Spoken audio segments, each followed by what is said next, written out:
Good morning and very warm welcome, dear colleagues and friends of the Innovation Fund. It's my pleasure to welcome you to this, I think, very important seminar or webinar that we are organizing while the current call for small-scale projects is open. The idea behind is to give you more insights and more guidance for successful preparation of your projects. I'm very glad to having seen so many interested companies applying for this seminar and registering. And we do hope that after this seminar you will have a better overview, better information and a clearer guidance for the preparation of your projects. That is our objective throughout these days. My name is Roman Dobrava. I'm the head of unit for the Innovation Fund at CINEA. That's Climate, Infrastructure and Environment Executive Agency, which implements the Innovation Fund. And we also obviously organize this seminar for anyone, any company that will consider applying in the future. So very glad if you can stay with us throughout the sessions that we have prepared for you, and that especially in this morning session, if you will be active and contribute with questions, with comments, we are open to take them and answer them.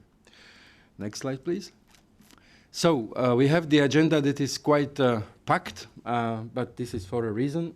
We will start today with a session that will last until lunchtime, where we will give you an overview of how the Innovation Fund looks today. We will hear from DG CLIMA, from Stephanie on the policy context, and then we will dive deeper into each and every award criteria with some recommendations, with some lessons learned across all 5 award criteria based on what we have observed, based on what we have learned from the previous calls, with objective to give you some tips and tricks and recommendations on the main pitfalls and issues that are important for your preparation of your application.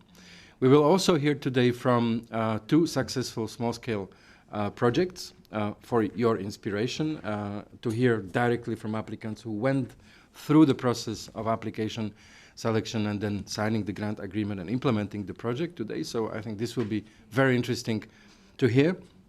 And then after the lunch break, we will continue with 2 sessions today, 2 consecutive sessions, which are targeted in particular to those projects that registered. We had the registration open for some weeks, where project applicants were invited to book the slot, and we will have 2 sessions where CINEA and CLIMA colleagues will answer and have an orientation dialogue with interested companies, with potential applicants around issues that are of a common concern. We will have the first session focused on energy storage and renewable energy, and the second session that will start after 3:30, we will look at the energy-intensive industry and carbon capture, use and storage.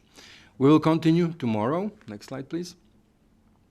Where in the morning we will have 2 parallel sessions. You will see, or you see already on the screen, the QR codes or links by which you can click and get to those particular rooms.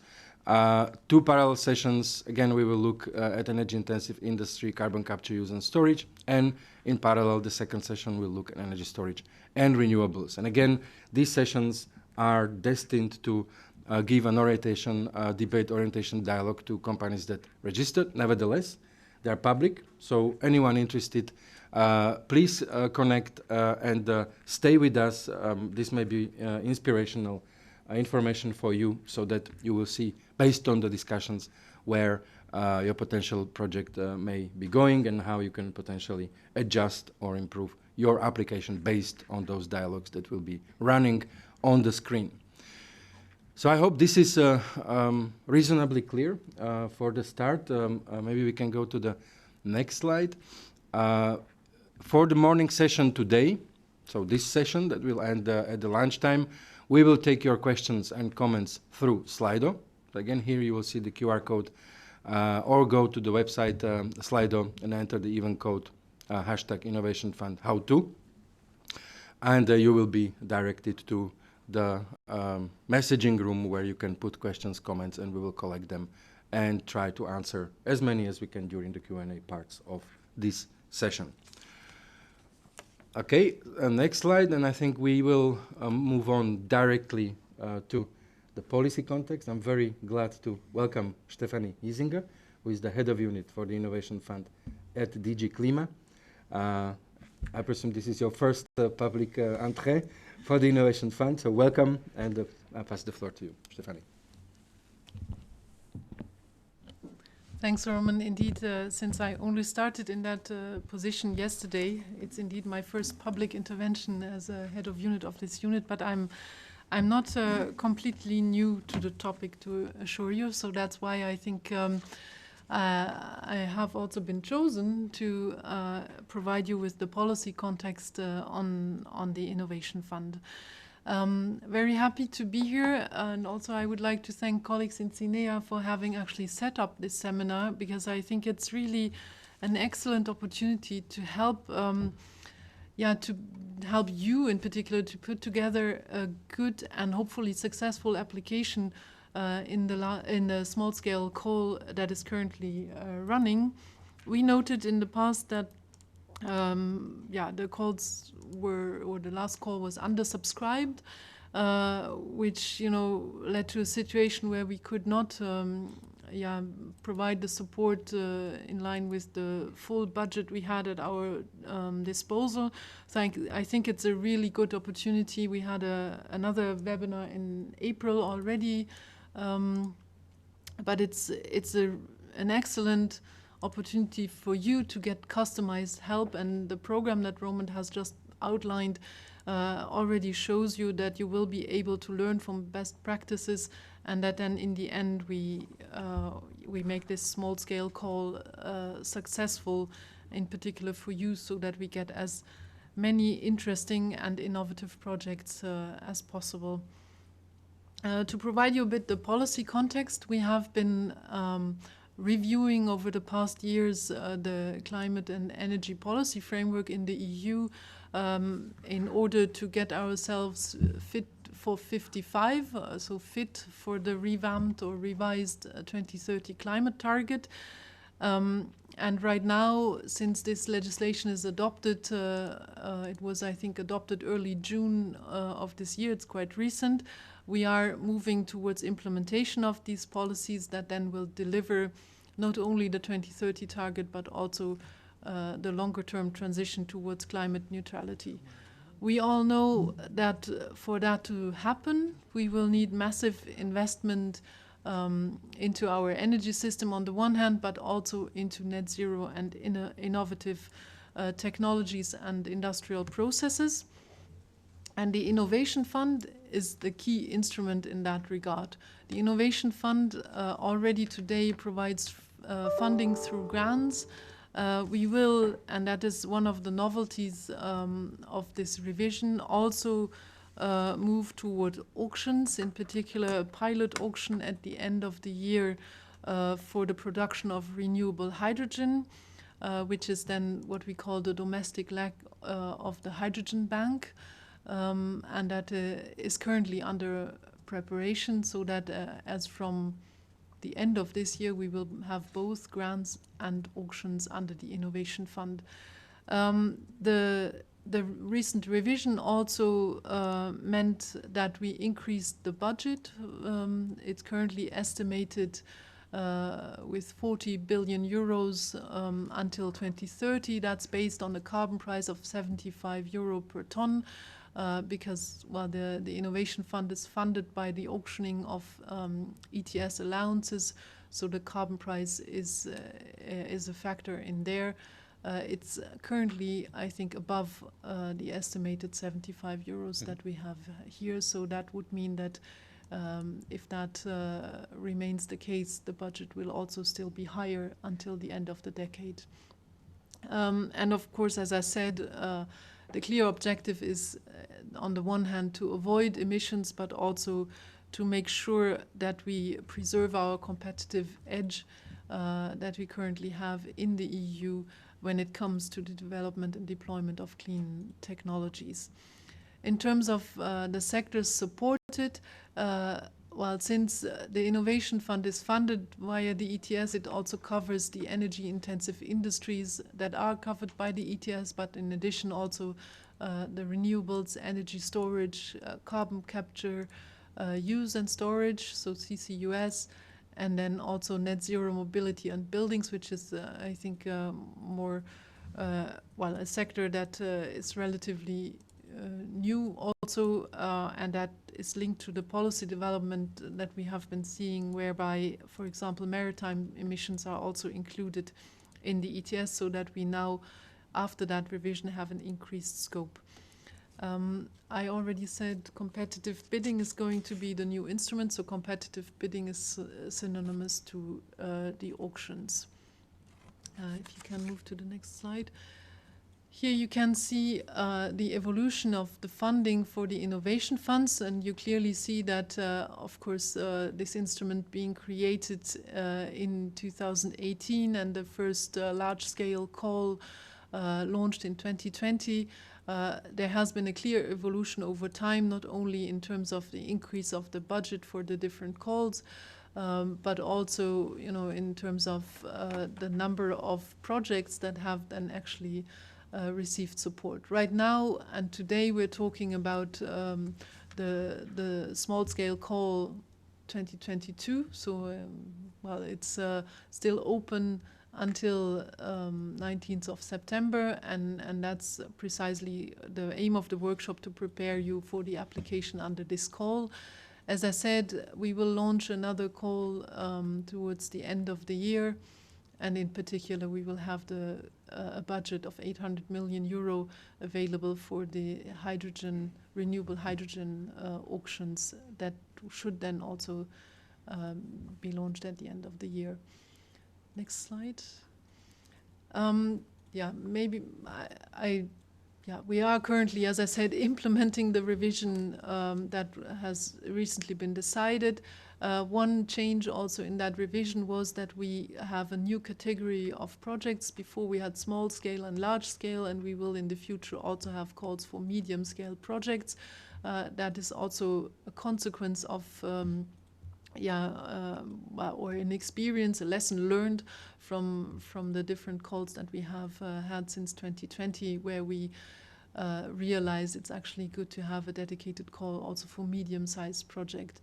We are finalizing the work on the competitive bidding, so there's a lot of work going on in the background on the legal framework, the delegated acts and other legislation being prepared. That is then going to come towards the end of the year.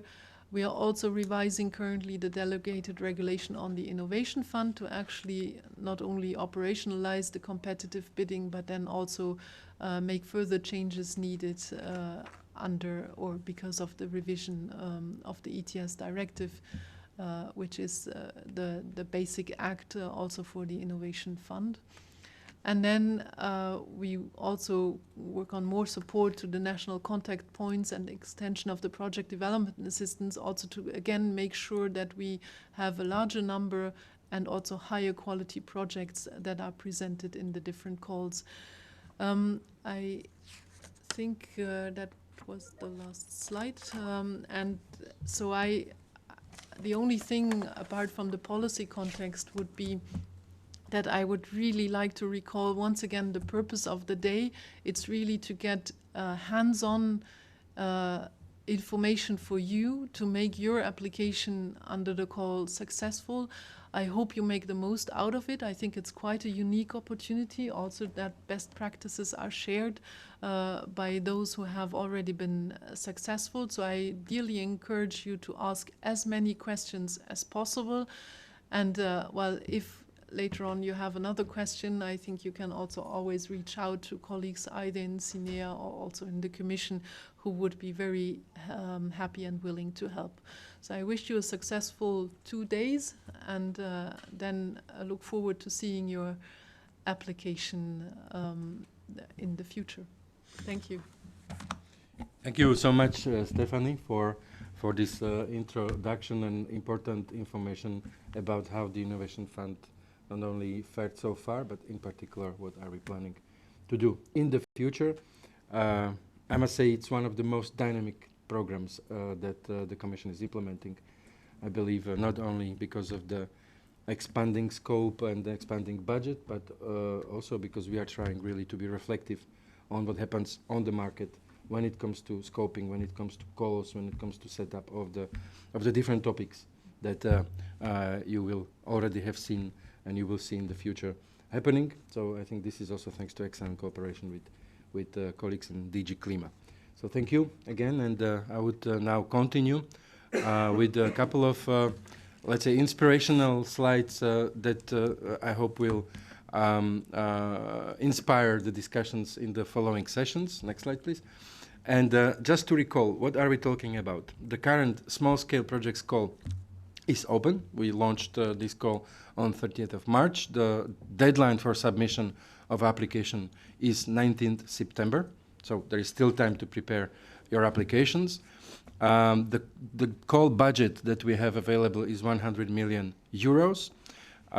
You will, once you receive the slides, you will see the links there that are important for you to look at. For instance, the call page, but also other important links with additional information.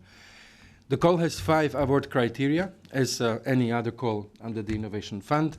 The degree of innovation, greenhouse gas emissions avoidance potential, project maturity, scalability, and cost efficiency. And we will dive deeper into those in the following sessions, where we will walk you through the lessons learned and the tips and tricks how to arrange the project, the proposal around those 5 criteria so that you have and you will have a chance to increase your chances. We have also some bonus points in this call, where we will reward those projects that will bring in net carbon removals, additional greenhouse gas emissions savings, or will credibly use additional renewable electricity for their consumption. So that's all already available. And what we intend to fund, as usual, projects that are innovative, but also projects that have material potential to reduce greenhouse gas emissions and that are sufficiently mature so that they can essentially make it on the ground, that they can build their plants, their production facilities, and they will come on stream as planned in their application, because it is important that they start delivering greenhouse gas emissions, because as you know, the Innovation Fund is an instrument which pays upon delivery. We are a lump sum instrument. We are paying once the particular milestone of the project has been achieved, and once the project starts to operate, we will pay upon delivered greenhouse gas emissions of each and every project. Next slide, please. I'll try to speed up. Next slide. And just an overview where we stand today. We have the dashboard of the Innovation Fund. You can easily Google it, and we tell you, and it will take you to the CINEA website, where you have all the projects that have been signed so far presented in an integrated way. You can browse to them. You can see where they are, what they are about, who is behind, how much funding they have received. This is just a map showing how does the current portfolio look like, taking into account that we have just started 2 years ago. We already observe many interesting projects happening in many member states, and you see the technological spread or sectoral spread, which is big, which is really impressive, from energy-intensive industries, the different sectors, through renewable energy, carbon capture and storage, energy storage, down to projects related even to shipping and production of fuel. So you can see the spread that is really wide. On the small-scale projects, this is also true. And on the next slide, please, we will show you more. So this looks the representation. This is how the representation of sectors looks like overall. So we have 69 projects already that are being implemented. We are already supporting them with more than 3 billion euros, covering 20 countries and 155 beneficiaries. So this also shows the potential of the fund to attract new projects and expand its portfolio. You can see how different sectors are represented. Okay, we see that we have many energy-intensive industry sectors, of course. A big part of the Innovation Fund is devoted to hydrogen, but also other clean tech projects in different sectors, biofuels, energy storage, renewables, CO2 transport and storage, and so on. Next slide, please. Here we look to the small-scale project's first call in 2020, just to show you how each call is different. And this is very important observation and a very important message, that every call is, in a way, self-standing. We have very different composition of projects coming in. We have different composition of projects that are supported, which means that there is really a big scope for any project that will decarbonize, that will bring the technologies in those 4 areas that the Innovation Fund can support. And the next slide looks at 2021 portfolio, so the recent one, and you see the difference between the previous one. If you can go one back. Okay, so here in the first call we had a big part of the call devoted to energy storage, hydrogen, and other energy storage. So you will see that these projects were the best ones, in fact, because we always select the projects that score the best. Nevertheless, in the second call, next slide, please, you see that the situation changed completely. And there, a big part of the successful projects came from energy-intensive industries, followed by hydrogen. So this gives the possibility to any low-carbon technology to succeed if the project is well prepared. And that's, I think, the key message for today. Next slide, please. I think you can skip this one. Next slide. And here maybe a few things for consideration. In 2020, in the small-scale projects call, we had around 59% of projects that didn't make it, okay, that didn't pass all the minimum thresholds. So they show there is a significant potential to improve. Nevertheless, many of those that passed were really innovative. And in 2021, if we look in the next slide, please, we have seen that more projects, next slide, please, more projects made it. So there was an increase in quality of these projects.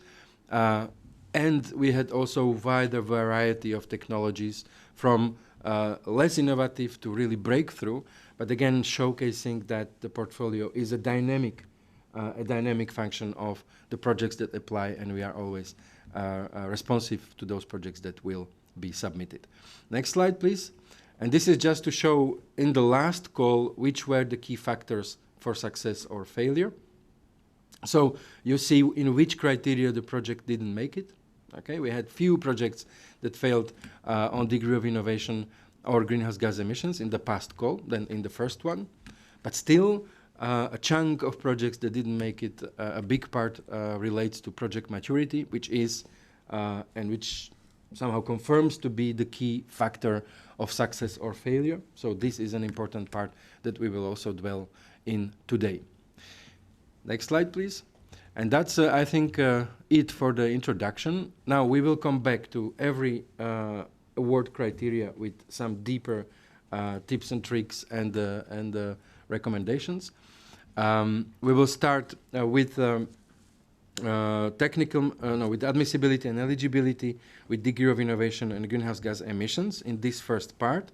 Then we will have a Q&A where we collect your questions and we will answer as many as we can. And then we will continue with the second session where we will look at technical maturity, financial maturity, operational maturity, scalability, and cost efficiency. And again, we will have a Q&A session where we collect your questions and address them. We will also publish a Q&A document or FAQ document after this. So those questions that we will not manage to answer live, they will be answered in the document that will be published. The slides will be published as well after the seminar, so you can use them in the next days when you will want to come back and refresh what has been said, or simply see how things can be done and improve. And then we will also hear from successful projects, two projects that I'm very glad being with us today, because their insights are crucial. They really made it through the whole process, so I'm really looking forward for their interaction. And with this, I pass the floor to Maria Alfayate, who is the Deputy Head of Unit in the Innovation Fund unit at CINEA, and we start with the criteria one by one. Thank you, Roman. Good morning, everybody. Well, on the admissibility and eligibility, to be honest, I'm going to use this slot not to explain you the requirements, because you have them in the guidance which is available, but really we would like to stress some recommendations which might be very basic, but they're important at the moment of starting to prepare your application. Read carefully all the requirements for the call. You have plenty of guidance and instructions on the website, on our website, on CINEA, and on the Funding and Tenders portal. Start on time to prepare your application. Do not wait until the last moment to submit it through the system. You can always submit your proposal and then modify it if it is before the deadline. So do not wait and then having eventually a technical problem at the very last moment. For the Innovation Fund, we have some supporting specific documents compared to other programs, so get familiar with them as well, with time enough when preparing your presentation. You have to think that your proposal is going to be evaluated by external experts. So you really need to think about preparing something which is self-supportive in itself, by itself.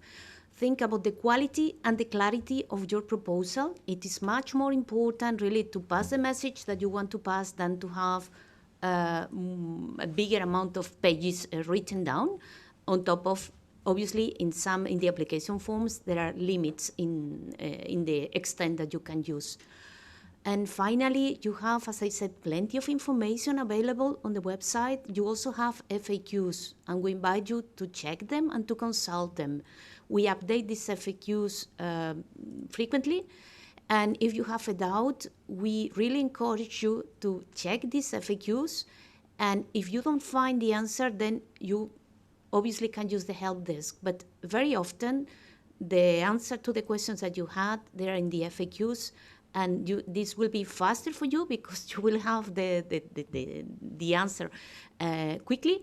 And also, we can use our resources in a better way. So after these kind of basic recommendations, but as I said, not to be undermined, let's go to the degree of innovation, the first criterion that we are going to look at. Do now, and it has been stressed by the two previous speakers, by Stephanie and by Roman, that we really are looking for projects which are innovative.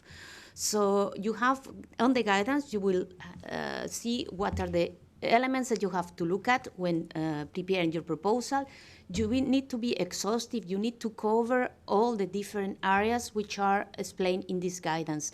And you have to support, to underpin what you claim with evidence and with data. So what does it mean? That first of all, you need to establish the state of the art for the technology that you propose or you intend to use.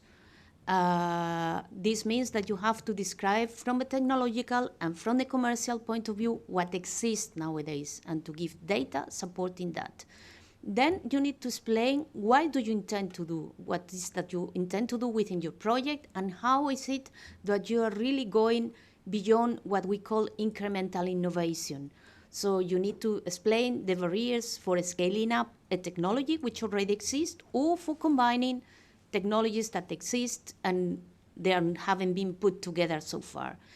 And to support this, as I said, you need to provide data on cost, on the product characteristics, on the TRL, on energy efficiency, on a wealth of elements in your application, and eventually on the feasibility study and other elements.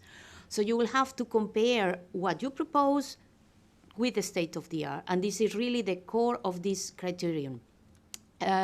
This is a small scale call, meaning that when you compare, you can compare both with the state of the art at the EU level, but also at national level. It's something which is different if we compare to the large scale, in which you have to compare just at the EU level. You have plenty of information that you have to check when preparing your proposal on Annex D1, and overall try to be realistic, present your information, give the data, but think that it has to be consistent so that later on, when it's evaluating, the evaluators can really assess it. Now, as Roman has said, we are going to present to you, we are going to try to present to you some examples from the past. So these, obviously, they are generic, I mean, in the sense that the name of the project or the proposal is not given, but there are real examples from previous evaluations. So here we have a good example, a best practice, from a project in the field of hydrogen. In fact, it's a hydrogen-powered vessel. And we can see that this is the outcome of the evaluation for this criterion. So you will see that the evaluators found that the elements of which I spoken before, they were all positive. So in this case, the state of the art that was presented was a conventional boat with a diesel engine or with batteries, and the innovation was a boat that will be using fuel cells, but let's say a boat at industrial scale. Obviously, the innovation, it is well substantiated because it is explained what is the difference between the technology that exists and is widely used nowadays, that I just mentioned, and how in this project in particular, they are proposing to use green hydrogen. Therefore, it brings a high level of decarbonization. The barriers are well described, how they need to adapt the refueling systems in the environment in which we are talking about. So these are inland waterways, so the ports, which are being used in this case, compared to the current refueling system, which is mainly diesel.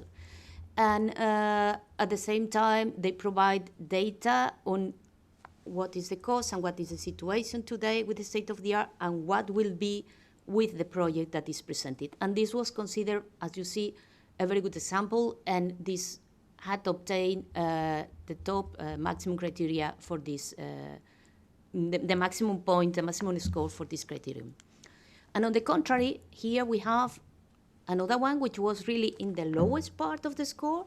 In this case, it was a project in the sector of solar energy, and it was about PV panels.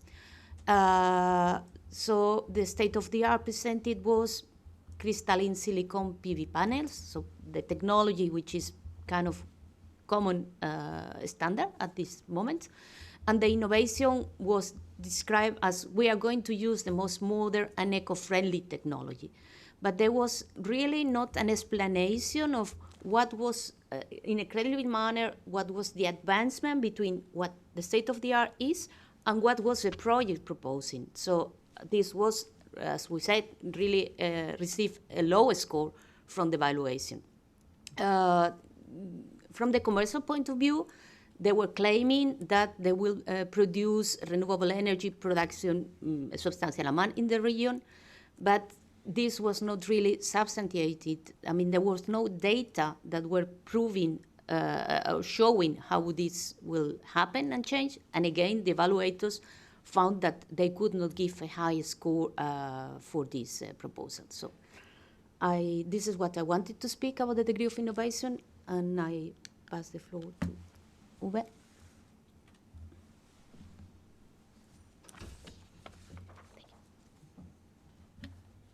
Yes, thank you, Maria. Good morning, everybody. My name is Uwe Lützen. I want to bring you the GHG emission avoidance criterion a little closer this morning. And I will start with the do's and don'ts of the moment when you're choosing and applying the methodology. So let's start with the do's. So when you are choosing the methodology, please ensure the calculations and reportings are aligned with the Innovation Fund specific GHG emission methodology. So please identify your principal product. You need to select the correct sector and category, the reference scenario, and then the applicable methodology section according to your project.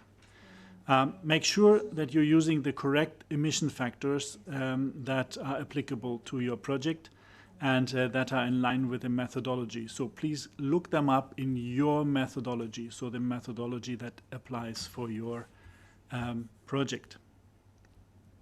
Any deviations from the project boundary, from the methods, and from the emission factors are really limited and only possible in few cases. And these are clearly identified in the methodology for the greenhouse gas emission avoidance calculation and in the call text. So please make sure your case can use such deviations, and if so, please document and justify them very, very clearly. If you have any doubts on this, please contact our help desk. And last but not least, any assumptions that you are doing must be clearly robust, must be properly justified and referenced. You have the space for this in the calculation and in the application form. Then let's move to the don'ts. And here it's clearly the contrary, so don't use any other GHG calculation approaches different than the ones that the Innovation Fund is providing. Do not choose a sector or a category that is not compatible with your principal product. And as I said clearly, please justify your choice. Do not deviate from the methodology by using any other than the prescribed emission factors. This could result in major errors. And please also do not forget to clearly and thoroughly justify your choices. This is one of your main responsibility when you're preparing your application. Please do not provide unsubstantiated operational data. So make sure that you explain why you are putting this data, where they're coming from, and do not deviate from the relevant hierarchy of sources. Please clearly have a look into the documentation. You will find the hierarchy here very clearly laid out. Then let's move on to the use of the provided GHG calculators, so the Excel files that you will find in the application. And again, do's and don'ts. Starting with the do, what you need to do. And here, please provide a clean, tidy, and organized calculation with using the different color codes that are already in the Excel sheet. In order to visually differentiate the cells with input data, with comments and calculations. Clearly identify and explain each parameter that is used in your calculation and each step of the calculations that you are providing. Please avoid using other GHG emission calculation methodologies and approaches than the ones that we are providing you in the call. This is really of your benefit. And if possible, during the calculations, please further disaggregate parameters to allow for a more transparent and traceable calculation, and provide any formulas and links in the relevant spreadsheets. This will help the evaluators to understand your approach. Monitoring is an essential part of your project once it is supported.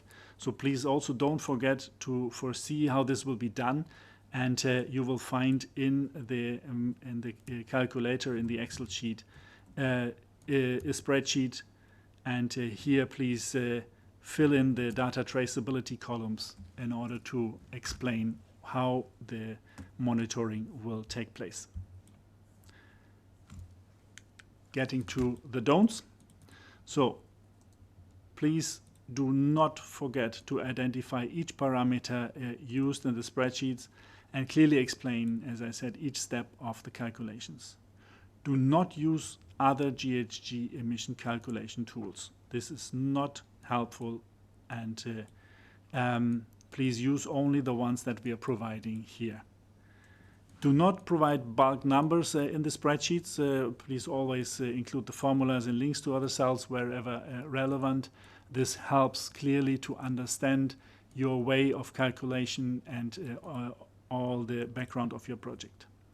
And do not forget to fill in the data traceability section, as I said, for the reference and project scenario, and for the carbon credit sheet. This helps to understand how you're planning to monitor later the project.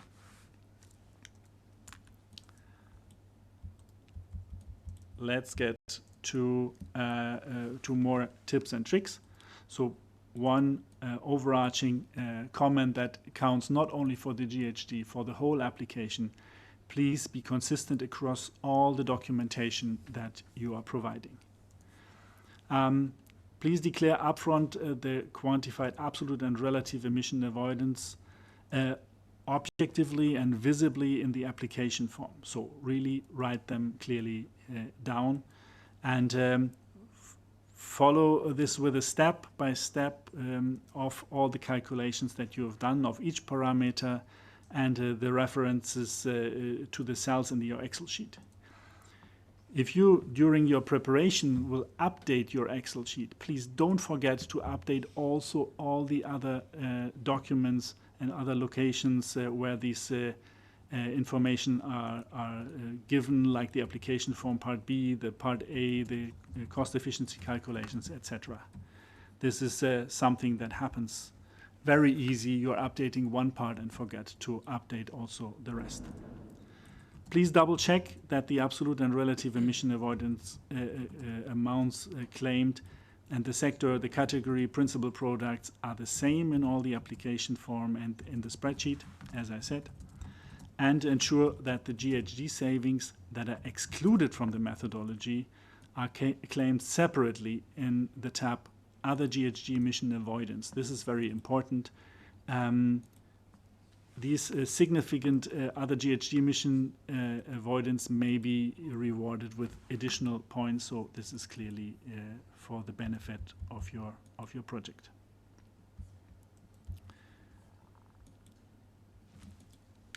About the assumptions and emission factors. As I said before, please document and properly reference them. So use the projected operational data backed by robust evidence and in the calculation, like in the reference project scenario. Document in transparent manner the assumptions adopted to the estimation and extrapolations. In case of uncertainties, please use conservative values. And disclose all the assumptions in a disaggregated manner and clearly reference them. Also leave a clear verification trail. Include the sources of information and hyperlinks to the original reference, and wherever a value does not stem from this methodology, please make sure you explain where it comes from. With this, I'm coming to the main mistakes that we have noticed on the GHG emission avoidance criterion. And this is clearly to show you what you should avoid when you're preparing your application.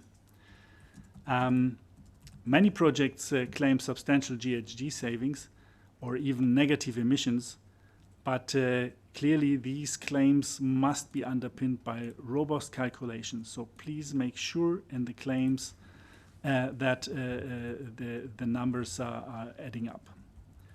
Let's start with the main mistakes. So first, the emissions that are not covered by the methodology are included in the calculations, or emissions that are covered are excluded. So make sure you know your boundaries and do it correct. Another big mistake is that assumptions and data adopted in the calculations were not backed with supporting evidence, and this is undermining the credibility of your calculations. Further, adoption of inadequate reference scenario, for example, of emission factors that are different from those that are preset in the methodology. Please do not use, for example, national electricity emission factors. Use really the ones that are given in the methodology in the calculator, because all this can or will lead to incorrect emission avoidance and to the detriment of your project.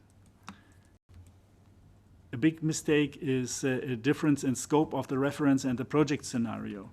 For example, if you're omitting end-of-life emissions in the project scenario. So make sure that they are matching.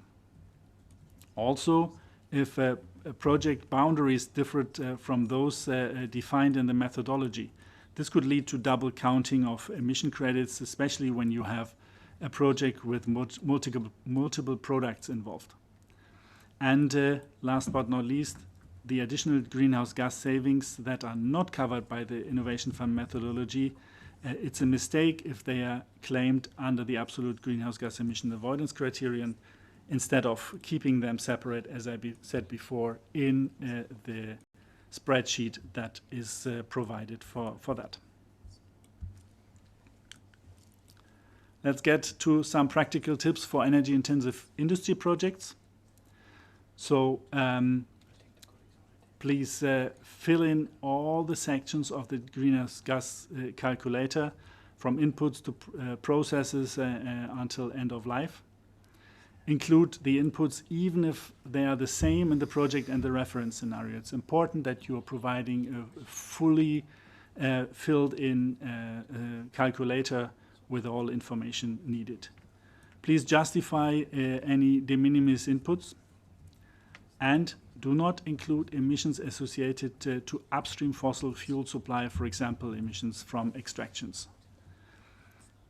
Include the combustion emissions for fuels, and important, include end-of-life emissions, for example, for chemicals and other products that are under energy-intensive industries. Coming to some practical tips concerning the project assumptions, and here the use of the principal product.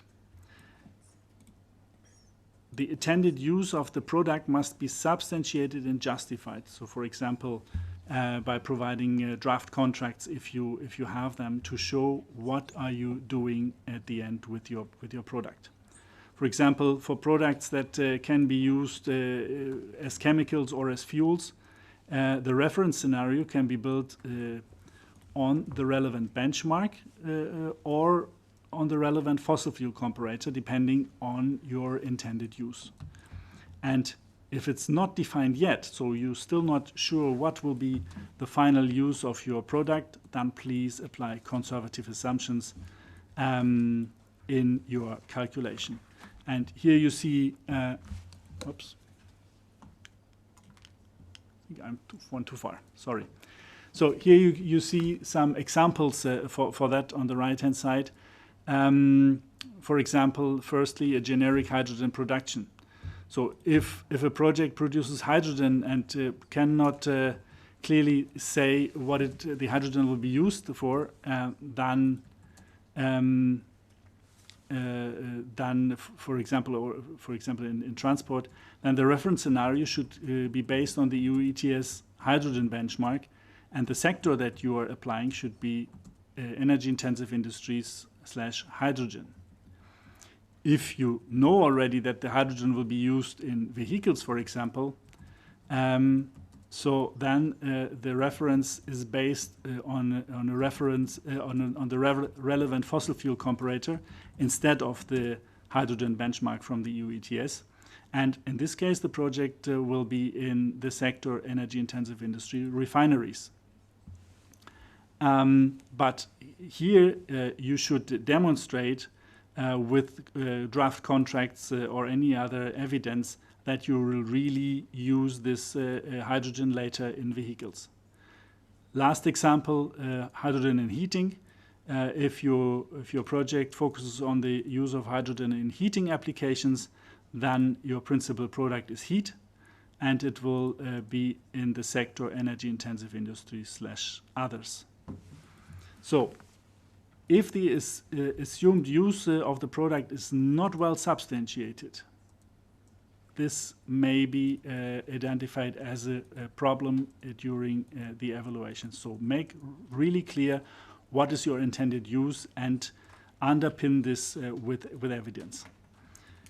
And if you don't know this yet, please apply the conservative assumptions If you use less conservative assumptions, also this may result in lower scores or problems during the evaluation.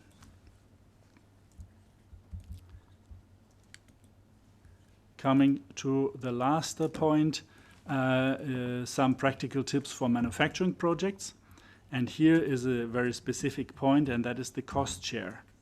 So if your project is manufacturing an entire innovative facility or a product, then you can claim 100% of the related greenhouse gas savings. But if you're producing only a component or a part, then you can only claim a fraction of the 100%, below the 100%. And this is then proportional to the cost of the component with respect to the cost of the full system. So please clearly justify and substantiate your assumptions and calculations based on this. Here is an example.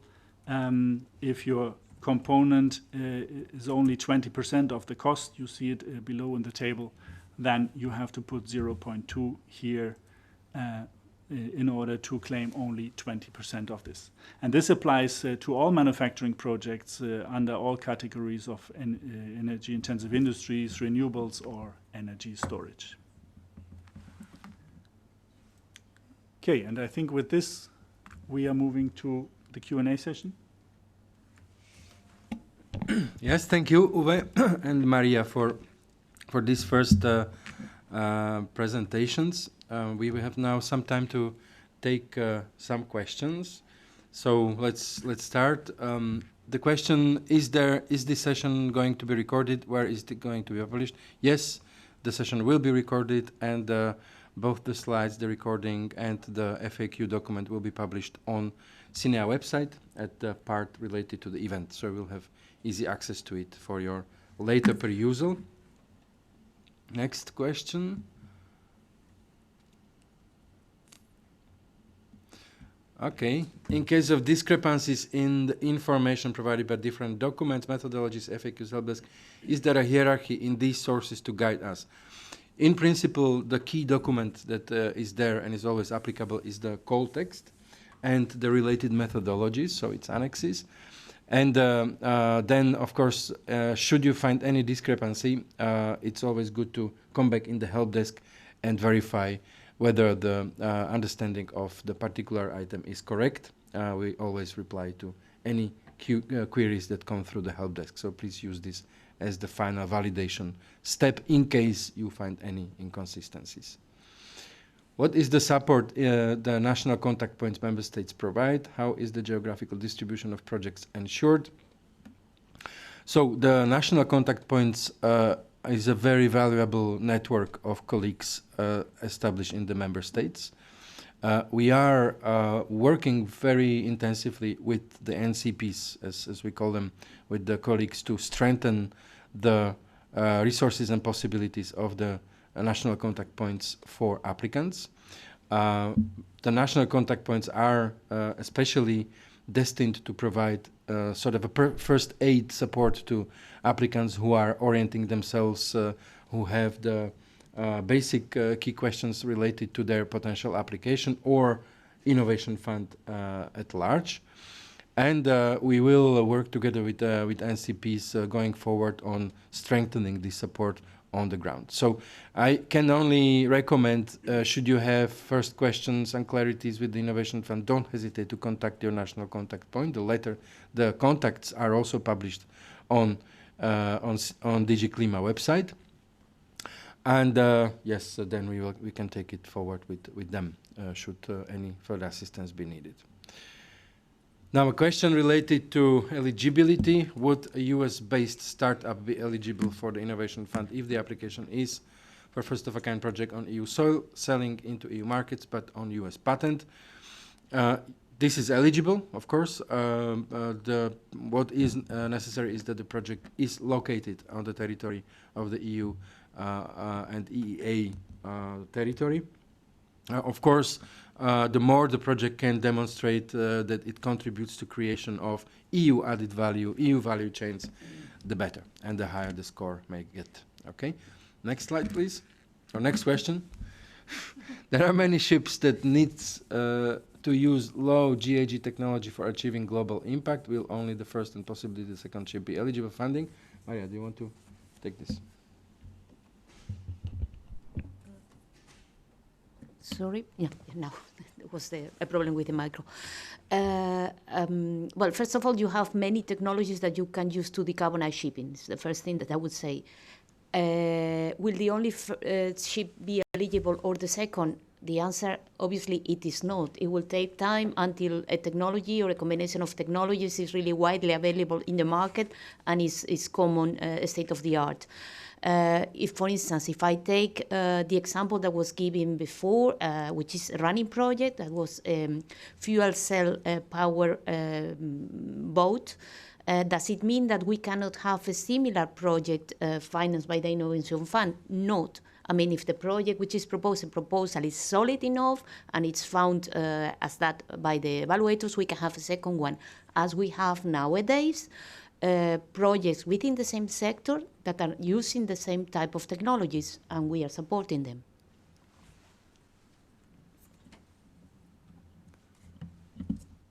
So the answer is yes, if the project can demonstrate that it always brings elements that are new, innovative, it can be done indeed. So now we should have a short break, I'm told, and for 5 minutes probably to give some space for a little stretching and coffee, and then we will come back for the next session. So in 5 minutes, see you back.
Okay, welcome back. I hope you had the time to move a bit, and we now go to the next session, which will be probably longer and more demanding for the attention, because we are looking into project maturity. We will walk through the criteria on technical maturity, financial maturity, operational maturity. We also look at scalability and cost efficiency. So the remaining award criteria with observations, lessons learned, and recommendations for you. I will pass the floor to Uwe Lutzen, Kentan Nerings, who is representing our financial engineering team, and Maria, whom you have seen before, to walk you through these criteria. So I think first is Uwe. The floor is yours.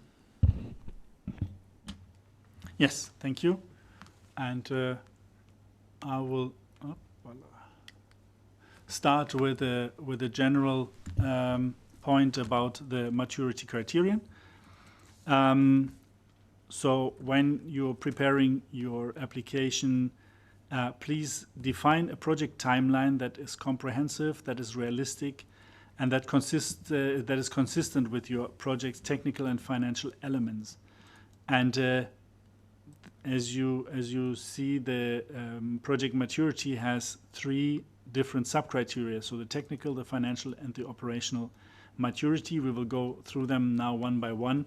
But overall important is to define your project timeline, and then to identify, secondly, your technical, financial, and operational risks based on a comprehensive risk assessment. So please make sure you have the key risks identified, that you have a credible and useful mitigation strategy for these risks. And third, and also this counts for all the different maturity criteria, please provide contractual evidence wherever possible to clearly underpin your claims. If you have, for example, letter of supports, if you have any MOUs, any offtake agreements, etc., please provide them in order to show that your project is already well advanced. And the commitment of your project funders is really a key for your project. Quentin will go more deep into that in the financial maturity.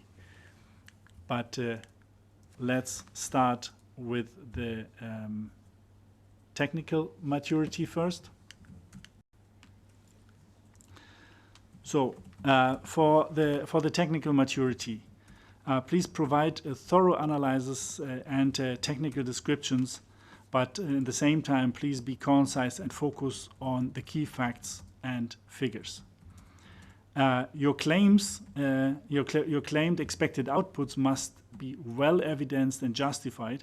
For example, you provide evidence and performance data from any previous stages, from pilots, from many other sites where you have done work on the technology before. And if you have, please also provide third-party confirmations, quotes from vendors, suppliers, or any signed letter of agreements or any heads of terms if you have these. Provide credible evidence for any information on the technical maturity, for example, through due diligence reports, and provide a good analysis of the technical risks and their mitigation measures. As I said already before, please ensure consistency between the different documents that you are providing. So, for example, for the technical maturity, consistency between the project implementation plan, the feasibility study, business plan, and even the greenhouse gas calculations. If you were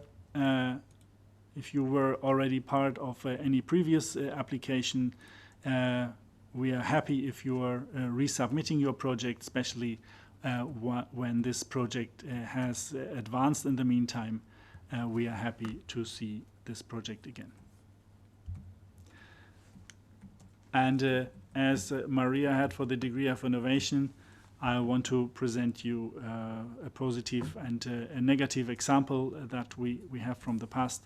So let's start in the technical maturity with the positive in industrial waste heat recovery. And this project has justified evidence on the demonstrated TRL. There was a 10-year pilot line and an AMPER H2020, Horizon 2020 project before. There was clear data to back up all the analyses provided, and a very well identified identification of the key technical risks. They provided clearly credible and effective mitigation measures. And also in this project, very important, it was very consistent among all the documents, the feasibility study, business plan, implementation plan, and the greenhouse gas calculator, so that the evaluators really found this a very well presented and very well developed project, and gave a really good score to them. To the contrary, coming to a negative example from other energy storage, it was a technology for power to methane. And in this project, there was no demonstration of power to X. They have done wrong assumptions on the operational system. No system performance data were provided. The project did not elaborate sufficiently on any key technical risks and had only very generic mitigation measures. And there was not clearly a consistency through the application, which made the evaluators come to the conclusion that this is not a successful project, and they had to score it accordingly. And with this, I'm handing over to my colleague Quentin for the financial maturity. Yes. Hello. I will present the financial maturity part. As mentioned before, financial maturity is really important because it's one of the most selective criteria of the coal. On average, for the small-scale coal, more than 30% of the project failed because of financial maturity. So it is really important to pay attention and to take the time to answer and to develop the financial maturity part. In financial maturity, the most frequent significant weaknesses during the evaluations as significant weakness is a problem which, if occurred, will dramatically lead to a danger to the project, and then it's failed, therefore. The most frequent significant weaknesses are mainly because of the business plan is not credible and assumptions are not substantiated. You have heard already several times in greenhouse gas or in project maturity, technical maturity, that substantiation and evidence of assumptions is important. It's also the case here. We ask you really to be able to prove us that your assumptions are indeed feasible and credible. If you are providing us assumptions without any evidence, then it is possible that the experts which will evaluate the project, they could think that actually your assumptions are not credible, and if they are not credible, they could fail the project. So it's really important also for you to be able to prove us that your assumptions are indeed what they are, and that there is a basis for that. The second main important aspect is the financing plan. Financing plan not credible nor substantiated. In the financing plan, and I will detail that also a bit later, what is important is to provide us details on how you will fund your project. If your project has low profitability, it is important for you to provide us a commitment letter from your shareholders, mentioning that, yes, you will finance the project. The goal of the Innovation Fund evaluation is always to be sure that your project will indeed be developed. That's why we are so strict on these aspects. And the third most important aspect is the CAPEX. As you know, CAPEX for the small-scale coal are the relevant costs, and the grant is based on a 60% of the relevant cost. So if we don't have a real clear and detailed explanation of the CAPEX, if some of the CAPEX is deemed as not credible by the expert, it will fail because it is important, because all the grant is based on the CAPEX. So if you are not able to prove us that your CAPEX is indeed what it is, then it is a risk for you during the evaluation. These three aspects, business plan, CAPEX, and financing plan, are really the main aspects to take care of. And in all these aspects, what it is important is to be able to provide substantiation, to provide us letter of intent, etc., to prove that your assumptions are indeed credible. The three last points, it's mainly because we have a combination of lack of profitability and lack of commitment, and also a lack of inconsistencies. So again, please be consistent between all the documents, between the relevant cost calculation, between the financial information file, between the business plan, but also between the greenhouse gas calculation tool and between the Annex B. So all the parts of the evaluation have to be consistent between themselves. And the last point is about risks. Risks, we want you to provide us clear and detailed mitigations of the risks of your projects. Why? Because we want to be sure that if some of these risks are materializing, that you could manage it, that it will not endanger the project. So the logic is again always the same. Some details on the business plan, on what we expect you to provide us for the business plan. First of all, we want coherency. Again, it's important to ensure consistencies. The revenues and costs have to be substantiated and provide us a clear breakdown of the CAPEX. The scope of your project has to be consistent. So it means that your project has to be defined, detailed, and the CAPEX that we finance has to be matched to the scope. The project has to be whole. So it means that you could not, the project in itself should be autonomous. You should not depend on other projects to be able to make it work. These are for the business plan. On the financing plan, here again, we want you to provide us explanation how you will finance your project.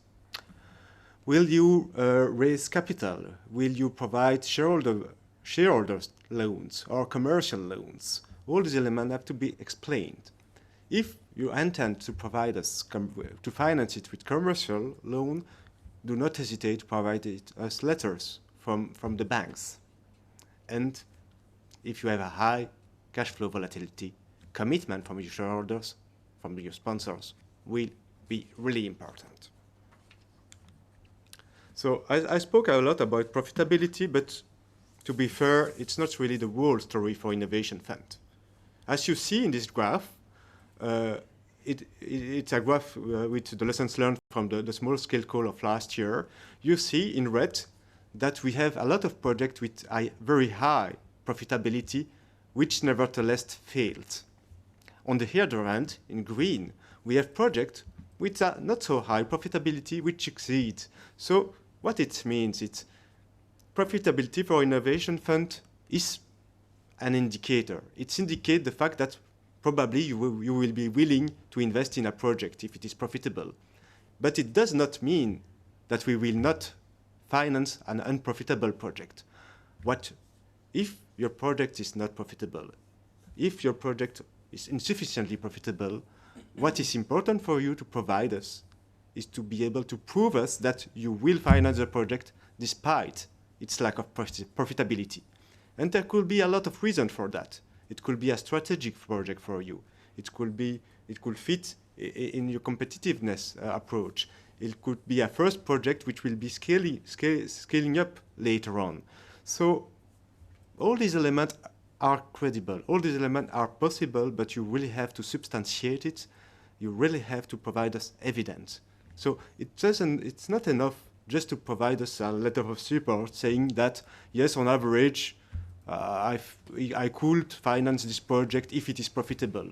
No, that's not the kind of letter we want. If your project is really lacking profitability, it is important for you to provide us a really strong letter saying, yes, I will finance this project even though it is unprofitable, even though it's lack profitability, and I will do that because, and then you have to have the argumentation for that.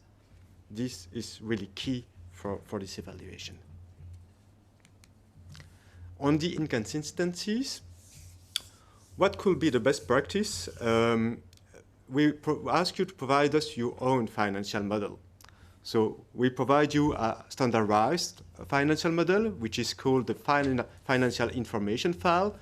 In the application portal, it's called detailed budget table / relevant cost calculator. So in this document, this is a template. We also ask you to provide us a detailed financial model. This detailed financial model is actually your own financial model. It's the financial model you are presenting to your board.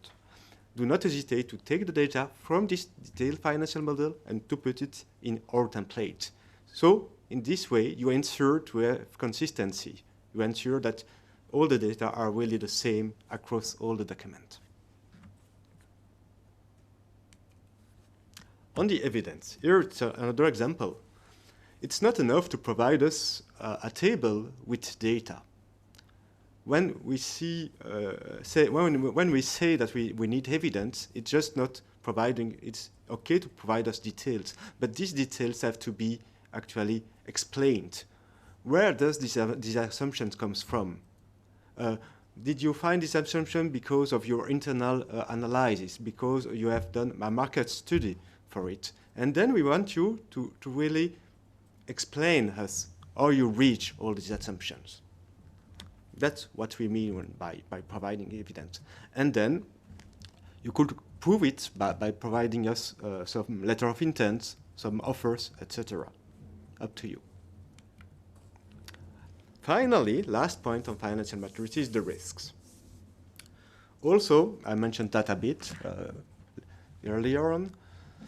We want you to explain us the risk. What are the risks of your project? If your project is dependent of another part, in this example, it's carbon capture and storage. If your project intends to capture carbon, then you will depend on storage site to be able to store it.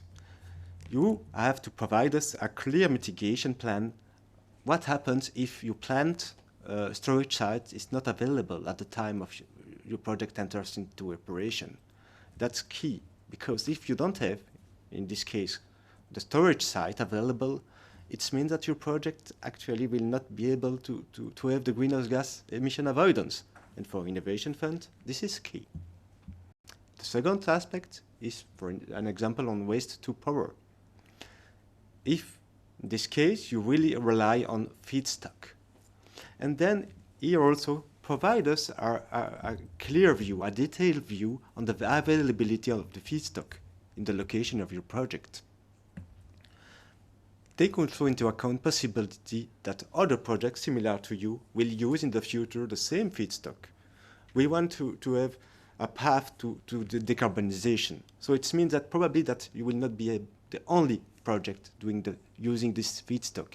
So provide us really a good mitigation path for it. To summarize the financial maturity part, there are 7 main important aspects to take into account when you are preparing the financial maturity part. First, define the scope. Then the business plan. I spoke a lot about business plan, and ensure that this business plan is funded with clear commitment from your shareholders. Be consistent always in all the parts of the project, in all the parts of your application. Provide us and identify the risks, and then substantiate and give it evidence with contracts, with offers, with letter of intent, with market studies. All these elements could be taken into account to assess your financial maturity. Thanks a lot.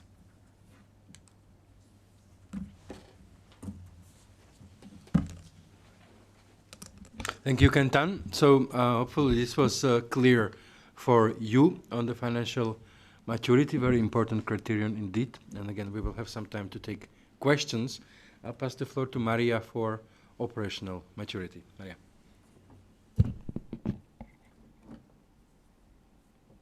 Yeah, thank you, Roman. Well, with this sub-criterion, we are going to finalize what is the project maturity. We have listened to technical maturity and financial maturity, and now we go to the operational one.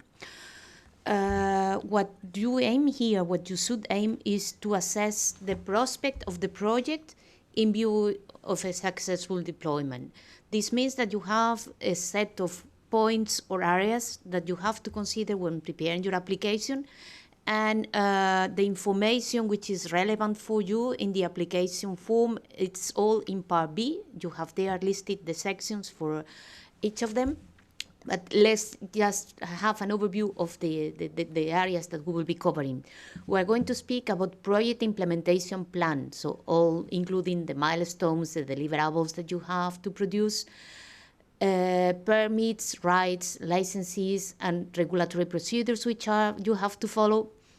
We also have the area of public acceptance. How are you going to ensure that you approach this for your project?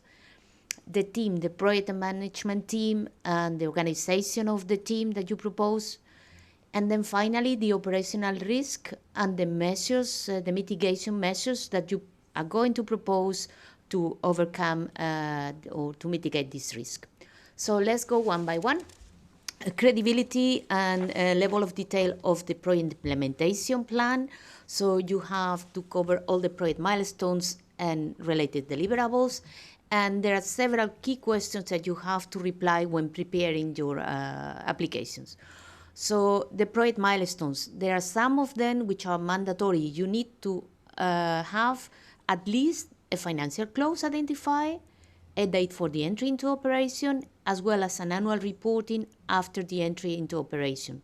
And you have all the guidance in the call text as well as in the application form so that you apply to your project. You need to provide a timeline from the moment in which the grant is signed up to the end of the operation period. And you need to ensure that there is a consistency with the timetable that you need to provide as an annex. Again here, as we have said several times this morning, you need to be consistent on the information or with the information that you provide throughout your application in the different parts. There are key aspects that you have to clearly identify, so the strategy to reach these milestones that we have mentioned before, financial close, entry into operation, timing for the planned activities during the different phases, whether this is construction, operation, and the technology during this operation period. Again, consistency, what I said, when you have the work packages, the milestone, the deliverables, when you describe them in the different parts of your application. Otherwise, I mean, this may create confusion for the evaluators, and eventually you could be penalized because of that. The plan regarding the permits, the intellectual property rights, if this is applicable to your projects, licensing and regulatory procedures that you have to respect, depending obviously on the project you are going to present.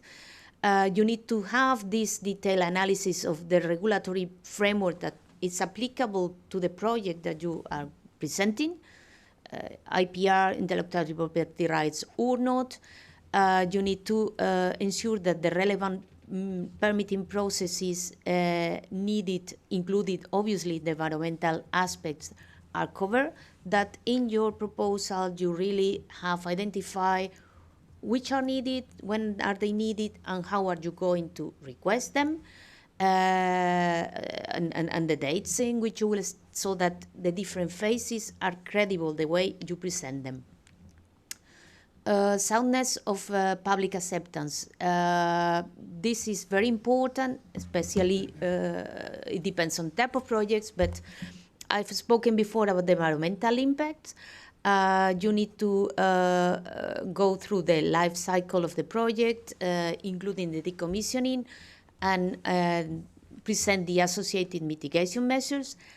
as well as the public acceptance for this technology and for your project. And you need to explain how are you going to approach the strategy to have this acceptance by the public during sometimes the construction phase, but also during the operation and depending on the project. And you need to prepare and to show something which is specific to your project, not something which is generic language. Let's talk now about the project team, the management, and how the project organization is structured. You will have to present what is the team that you are going to use. You need to justify that it has the key qualifications, the track record, the experience, and the skills which are necessary for this project. If you have to use additional resources, teams or part of the teams coming from outside your core, you will have to provide the justifications on why you need them. The project organization that you present has to be clear. How is the structure? How is the government? How the split of responsibilities is established? The decision-making mechanisms? How are the different processes covered? Quality management, health and safety, construction, whatever, depending on your project. And finally, a project diagram in which one can visualize all these involved actors and the organization within the project. Again, once more, consistency between the information that you provide on your text and, in this case, on your chart. And then finally, last but not least, because this is very important, you need to analyze the risk which are associated to your project and to propose mitigation measures. So an analysis of all the risk throughout the lifetime of the project, really from construction until what is operation and even decommissioning, and what are the measures that you propose to mitigate the risk. You will have to prepare a matrix, which you will find in the forms in section 3.4. And now let's go to some examples as in the past criterion, positive and negative. So here we have one on the sector intraday energy storage, again a solar PV, on which the evaluators found that the proposal was very good and they gave the really top score for this sub-criterion. They found that the implementation plan was really realistic. For instance, in this case, as I said, it was a PV project and they provided or they proposed a construction time of a year, which is in line with current practices for this type of systems. There was a good definition and presentation of the project milestone and the main deliverables, how these milestones would be achieved. The team that was proposed had the necessary skills for this type of projects, the capacity and the record of having done it in the past. A contractor, an EPC contractor, was already secure at the moment of presenting the proposal, and the roles and the responsibilities within the team were as well credibly presented. There was already a credible assessment from the authorities on the plans that were part of this project, and they also justify pre-existing public support and the actions that were foreseen to keep on engaging with this public living in the area. There was a good presentation of the permits. They have been identified and the strategy to get them throughout the lifetime of the project. And they also, as well, identify what was a regulatory framework applicable to them and how will they address them. And finally, the same as the risk and the mitigation measures, there was a good identification of both, and they explain clearly how these mitigation measures, which ones were foreseen. And here we have an example of the negatives. So in this case, wind energy project with wind turbines. The structure of the project in terms of work packages, deliverables, and milestones was not convincing at the eyes of the evaluators. They didn't find that things were properly structured. The same applies to the project management team and the organization.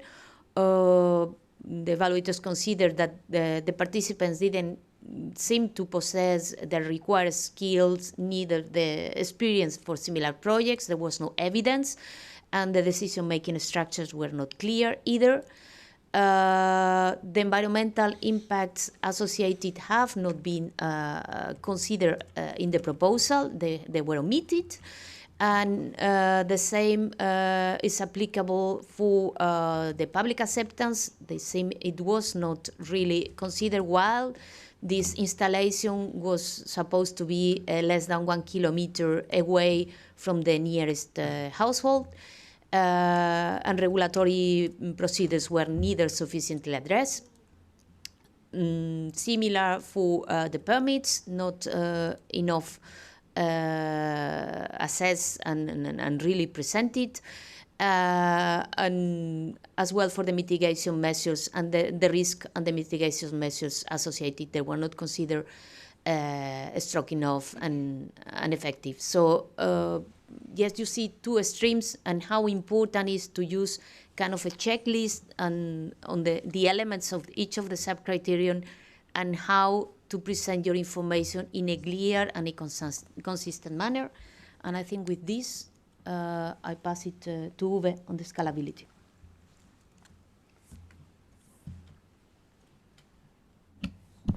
Yeah, thank you, Maria. Now I will continue with the scalability, so the fourth criterion. And the scalability has three different aspects. It's firstly the scalability in terms of efficiency gains, then it's the scalability in terms of further technology or solution deployments, and finally the quality and extent of the knowledge sharing. So let's look a bit in detail to them. About the efficiency gains, so this is about the expected technology cost reductions. It's about the efficient use of resources or any other way to address resource constraints that might be existing. For example, in terms of reduction of use, so using less of materials, use the materials more efficient, use less critical raw materials, biomass and other scarce resources, and also in terms of circularity and the possibility of recycling of such resources. The scalability in terms of further technology or solution deployments, that's clearly what scalability says. So you will have to explain how this solution, how your technology, your solution will be scaled up at the project site where your project takes place already, or how it will be possible to transfer this technology, this solution to other sites. And here you have to look at the sector level, at a regional or even across EU economy or global level, and explain how this technology could be used, scaled up, and what are your potential, what are your plans to do so. The potential for the technology to be transferred beyond the sector, so not in the field that you are in, but even to other technological fields, to other solutions, is an interesting and important part. And here you need to explain the possibilities. And this scalability should explain also how there is the chance for new value chains or to reinforce existing value chains in Europe. For more details on this, please have a look to the application form in section 4. There you will find some further guidances, but let's go a bit more into details. So which for the scalability, which are the related expected additional emission avoidances, is a detailed aspect that you need to explain. So when you're applying this technology to other sites, or you expand at the local site, what is the impact in respect to the additional emission avoidances? What is the impact on economical growth, or how many jobs you will create in the future with your technology?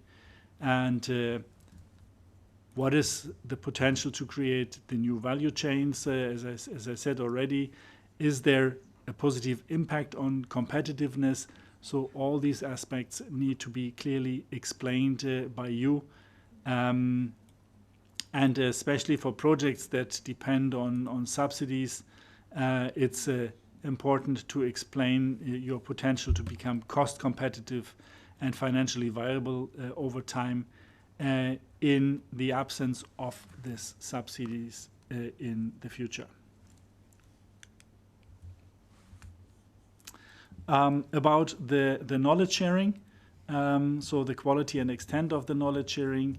What are the goals of the knowledge sharing, first of all? So it is about de-risking innovative low-carbon technologies with regards to the wider scale of commercialization. It should help to accelerate the deployment of these solutions. It should increase the undertaking of, or the confidence in these technologies by a wider public, by letting them know what is planned, what will you do. And of course, maintenance of a competitive market for the time after you have your project, your technologies, your solutions deployed. These are the goals. So how you are going to present this, have a look in the application form part B in the section 4. There you have the space to outline your plans for the activities for knowledge sharing. So what are your key messages? What are your target audiences? How you want to spread the word about your projects? And what are your indicators to measure how successful you will be with this. Please, here is the space to describe all the communication and dissemination activities that you have planned in order to promote your activities and clearly to maximize the impact of the project, so to spread the word about your project. Please have also a look to Annex 2 of the call text about knowledge sharing. You will find more help and examples here. Let's get to a positive example, the waste heat recovery project from the past. So the project was for the recycling of plastic waste. They had clear targets for scaling up the project, which was very positively achieved. And then when it comes to the project and to regional expansions, they have, for example, a target that in 2028 they will have recycled 50,000 tons of plastic. The project will have a direct impact on the regional economy, which was clearly shown, for example, by creating 2,500 jobs, and as well as an indirect effect via equipment manufacturers, packaging companies, etc. So all the side industries around this project. And also the additional greenhouse gas savings were very clearly explained, as well as the cost reduction aspects from this project. So overall, this project was very well perceived by the evaluators. So this should give you a nice idea to be really clear in your explanations, and looking at the knowledge sharing of this project.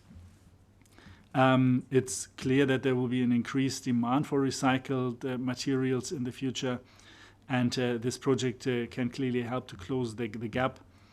Here they also have a very well defined strategy for disseminations towards industry, towards academia, and also the general public. And also this aspect was very well perceived by the evaluators. And with this, I think I'm handing over again to Quentin for the cost efficiency.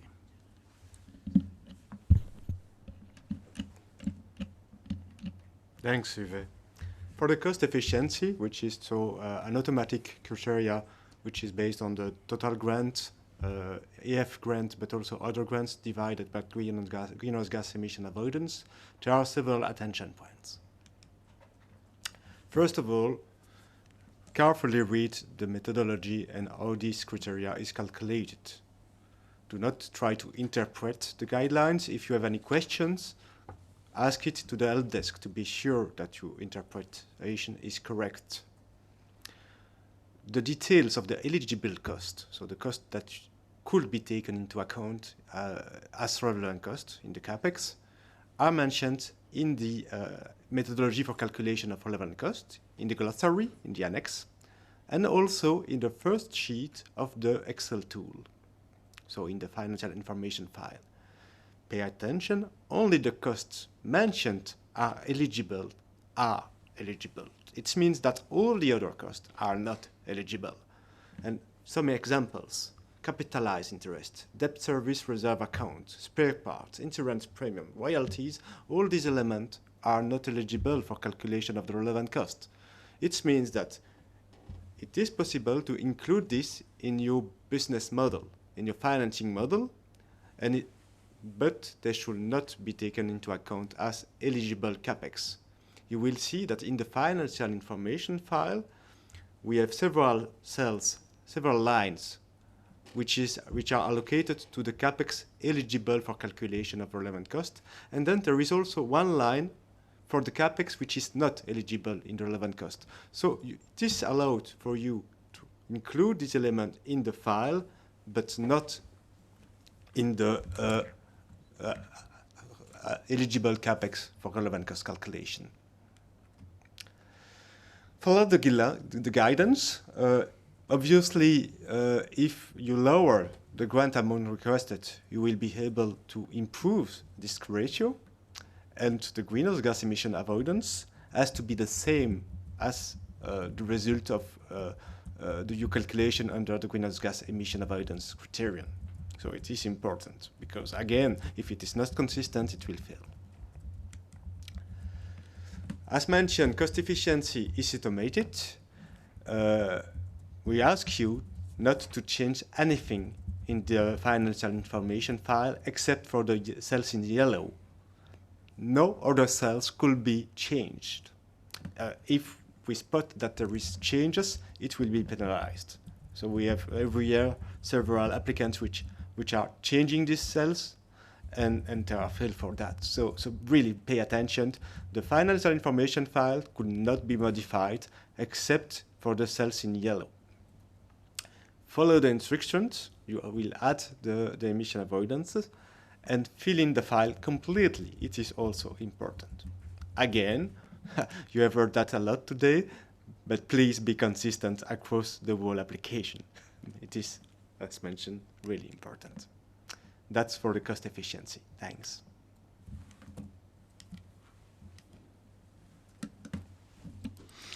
Thank you, colleagues, for the slides. I think we managed in time to walk through the key points and recommendations. I hope this was useful for you, and it was practical as well.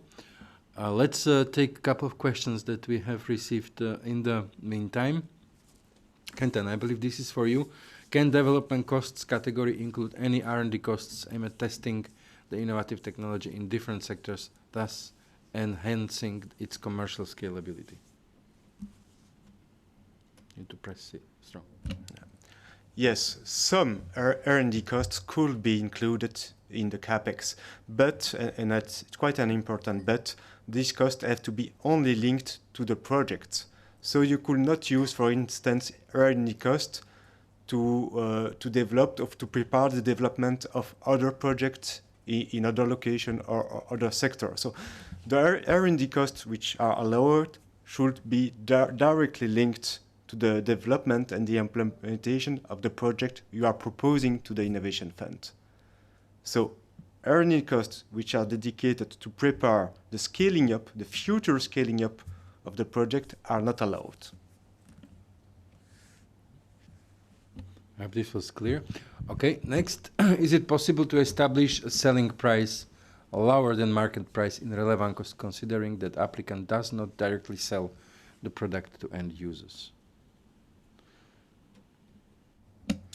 Yes. So again, all these aspects, all the assumptions should be justified. So you could perfectly say, okay, for my product, it's an intermediary product, and I am not able to sell it at market price, so I will sell it for a lower price. It is perfectly possible, but really you should really be able to prove it, to provide substantiation, because if not, then the experts could consider it as not credible and could penalize your project for it. So really my main advice here is provide us explanations.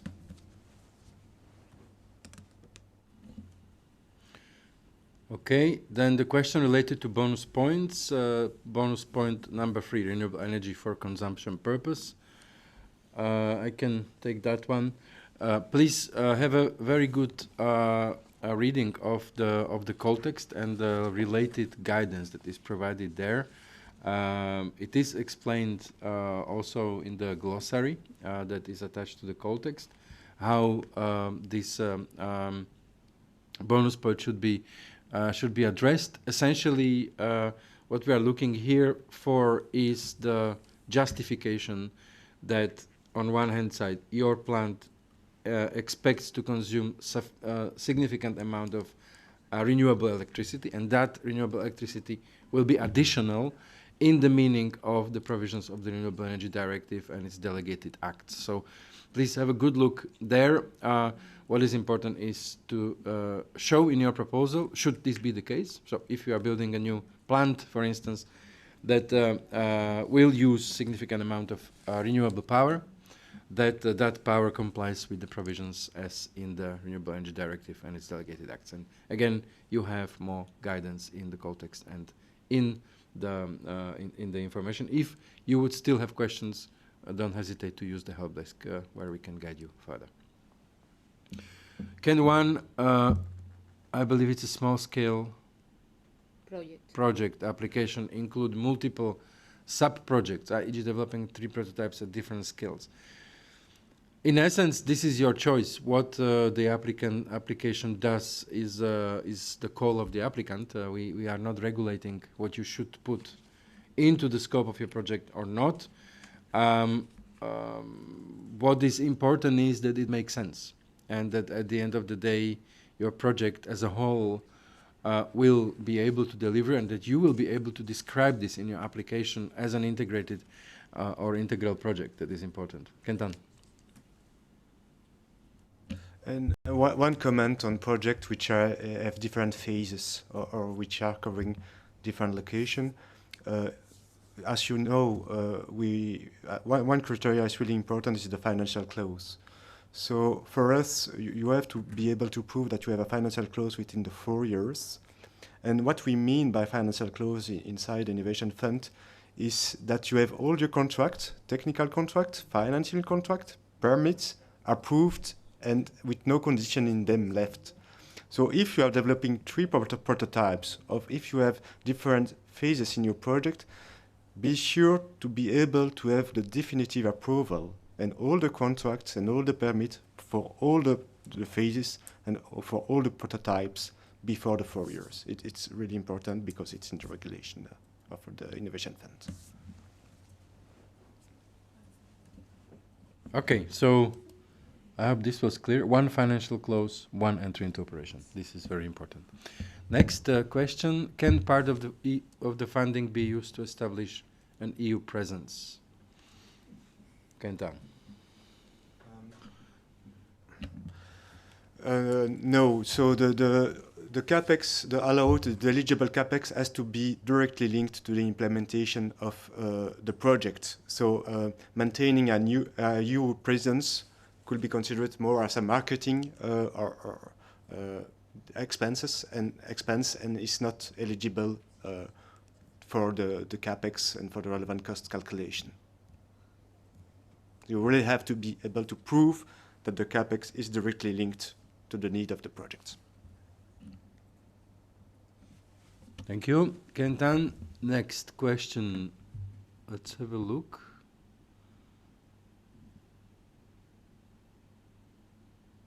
Okay. Our project, okay, maybe there was one that we skipped. No, this is the one. Okay. Can projects sharing limited information still be competitive? Is there an indication on how much information should be disclosed? Uwe, I believe. Yes, so you must explain your project. You must provide information that it's clear what you are planning, that you really explain to the evaluators at the end what is your technology, what is your solution, and how profound your solution is. If you need to hide something, this might be not to the benefit of your project. If due to that it's not really clear and underpinned what your project will do, how your solutions look, how much you have already the technical solutions developed, at which level you are, etc. So really, the more you can explain, the more you can underpin with the already results you have from previous stages, the better it is at the end. The evaluators must be convinced from your explanation, from the details you're providing, that your solution will be or can be successful at the end. Try not to hide anything if possible, and really make sure you explain very well.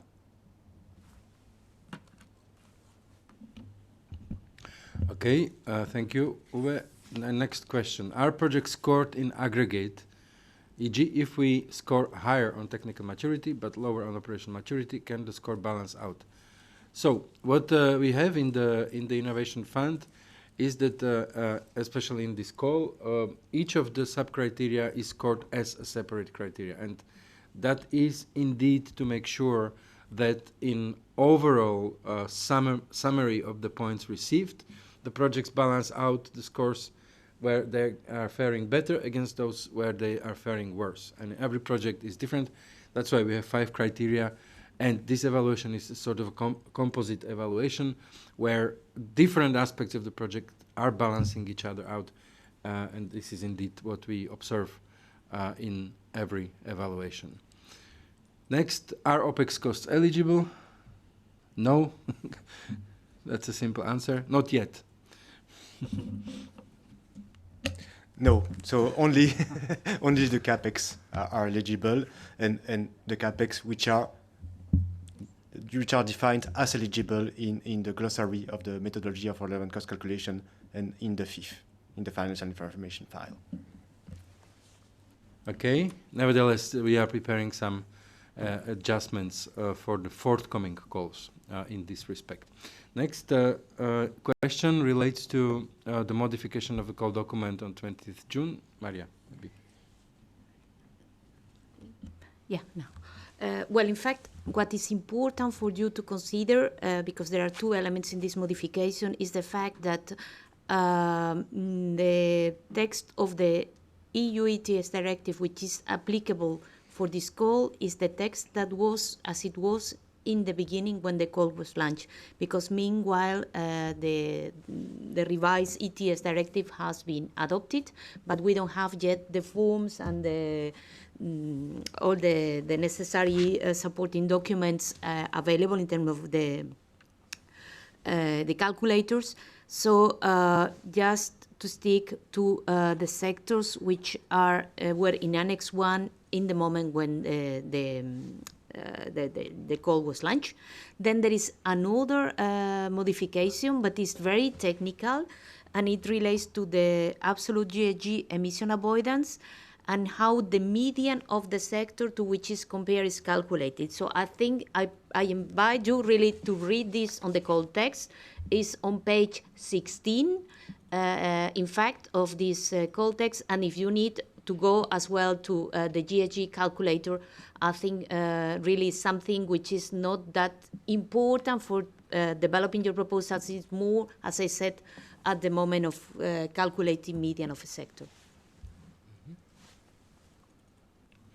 Okay, about aspects that cannot be tested in a pilot, for example, operation on an industrial level, how much research data or project proof would be needed? So we have aspects that cannot be tested in a pilot.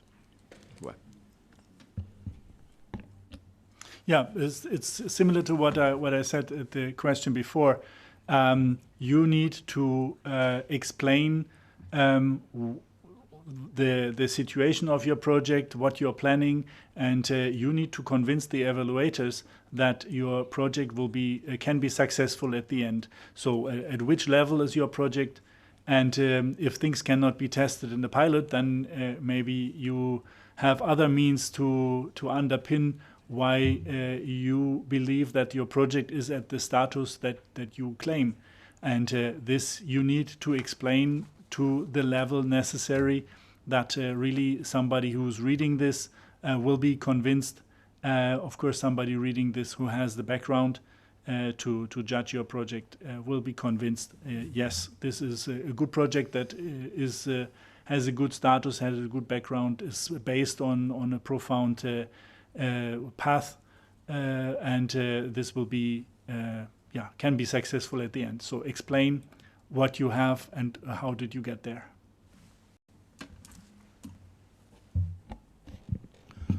Is it possible to apply as a startup? I think everything is possible. You can apply as a startup, nevertheless. What is important is to have in mind the framework for the Innovation Fund, because even as a startup, you will need to be in the position to deploy your project as planned, and in particular, making sure that you will be on one hand side able to reach the financial close and then to deploy the technology as you plan. But there is no limit as regards the type of applicant. Next, please. So colleagues are showing me that, okay, we should probably take a short break again, 10 minutes, before we go to the last part of this session, where we will hear from two successful projects under the small-scale call, the previous calls. So see you in 10 minutes. In the meantime, let's take a short break and see you in 10 minutes.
Welcome back.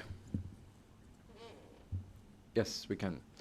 So let's move to the last part of the session. Very interesting one, and I'm extremely happy to welcome our dear colleagues from two projects that successfully passed through the previous calls. And we start with the project Green Motril. Jorge Rueda should be already connected, who is the research and the development manager for the project. And yes, Jorge, over to you and welcome. Yeah. Thank you. Hello, good morning to everyone. It's a pleasure to intervene today in this webinar. I am Jorge Rueda. I am the Research and Development Manager of Cuerva. You can go to the next slide, please.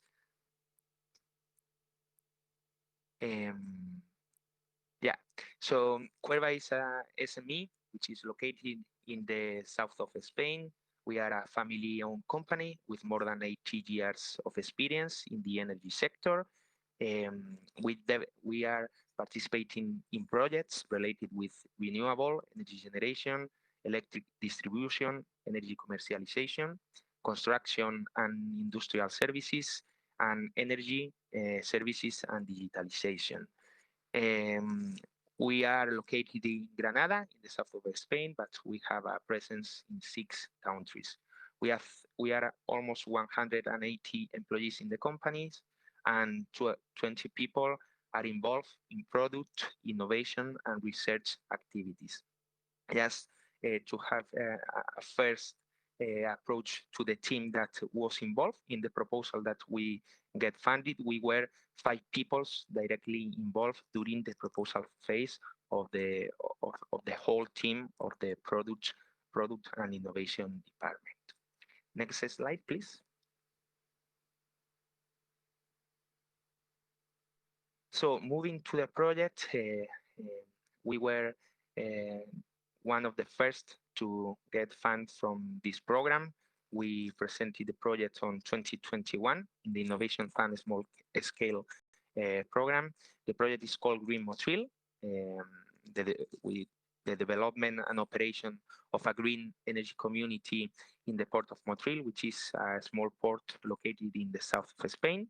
We have an overall budget of 7.2 million, and we started the project on 2022. We are now involved in the engineering and design phase, which will last until 2024, when we will start with the construction until 2026, and then we will move into the operation phase of the project until 2030. So the main challenge that we had here is to launch and start a self-managed energy community with renewable element to decarbonize the port of Motril. We will carry out 6 main activities, which is the deployment of a PV plant of 2.5 megawatts and an energy storage system of 2.5 megawatts and 4 megawatts hour. We will also develop the smart grid, the smart microgrid operation and management of the internal grid of the port. By that, we will minimize energy dependence with the external network. We will also provide flexibility to the grid with the industrial consumers, and we will allow the OPS connection to the microgrid of the port. And last, we will be the first port able to work on island mode, covering ancillary services. This project is led by us, by Cuerva, with the participation of 2 other partners, the Authority Port of Motril, leading the demo site, and a strong technology partner as Siemens. Okay. This is a first overview of the project to let you have an idea of what are we doing there and of a project which has been funded on this program. Okay, next slide, please. Moving to our experience in 2021, trying to highlight in 3 main challenging aspects, at least from our side, to share with you. Okay, first of all, if you are thinking about launching a proposal and preparing a project, you must think that this must be a strategic project for your entity. Because first of all, you have to have behind a strong and doable business plan, because I think that it is one of the most important things that the evaluators will value about your proposal. And secondly, because you will have to have a strong stakeholders inside your entity during the way, during the proposal, and especially in the first years of the project. The second main challenging aspect from our side was related to the innovation and technical feasibility of the project. Another thing that evaluators are looking for are about robust technical solutions that you present in the project, robust feasibility studies, innovative but doable solutions, take care about details expected in your proposals, and also how these innovation and technical solutions lead to effective GHG emissions reduction. Okay? Because it is another thing that it is highly evaluated during the proposal. And the third main challenging aspect to highlight is trying to find your correct schedule for the project. One thing that we took into account in the first steps of the project and during the proposal also is to select the correct timing, especially for your financial close, which is a key milestone in the project.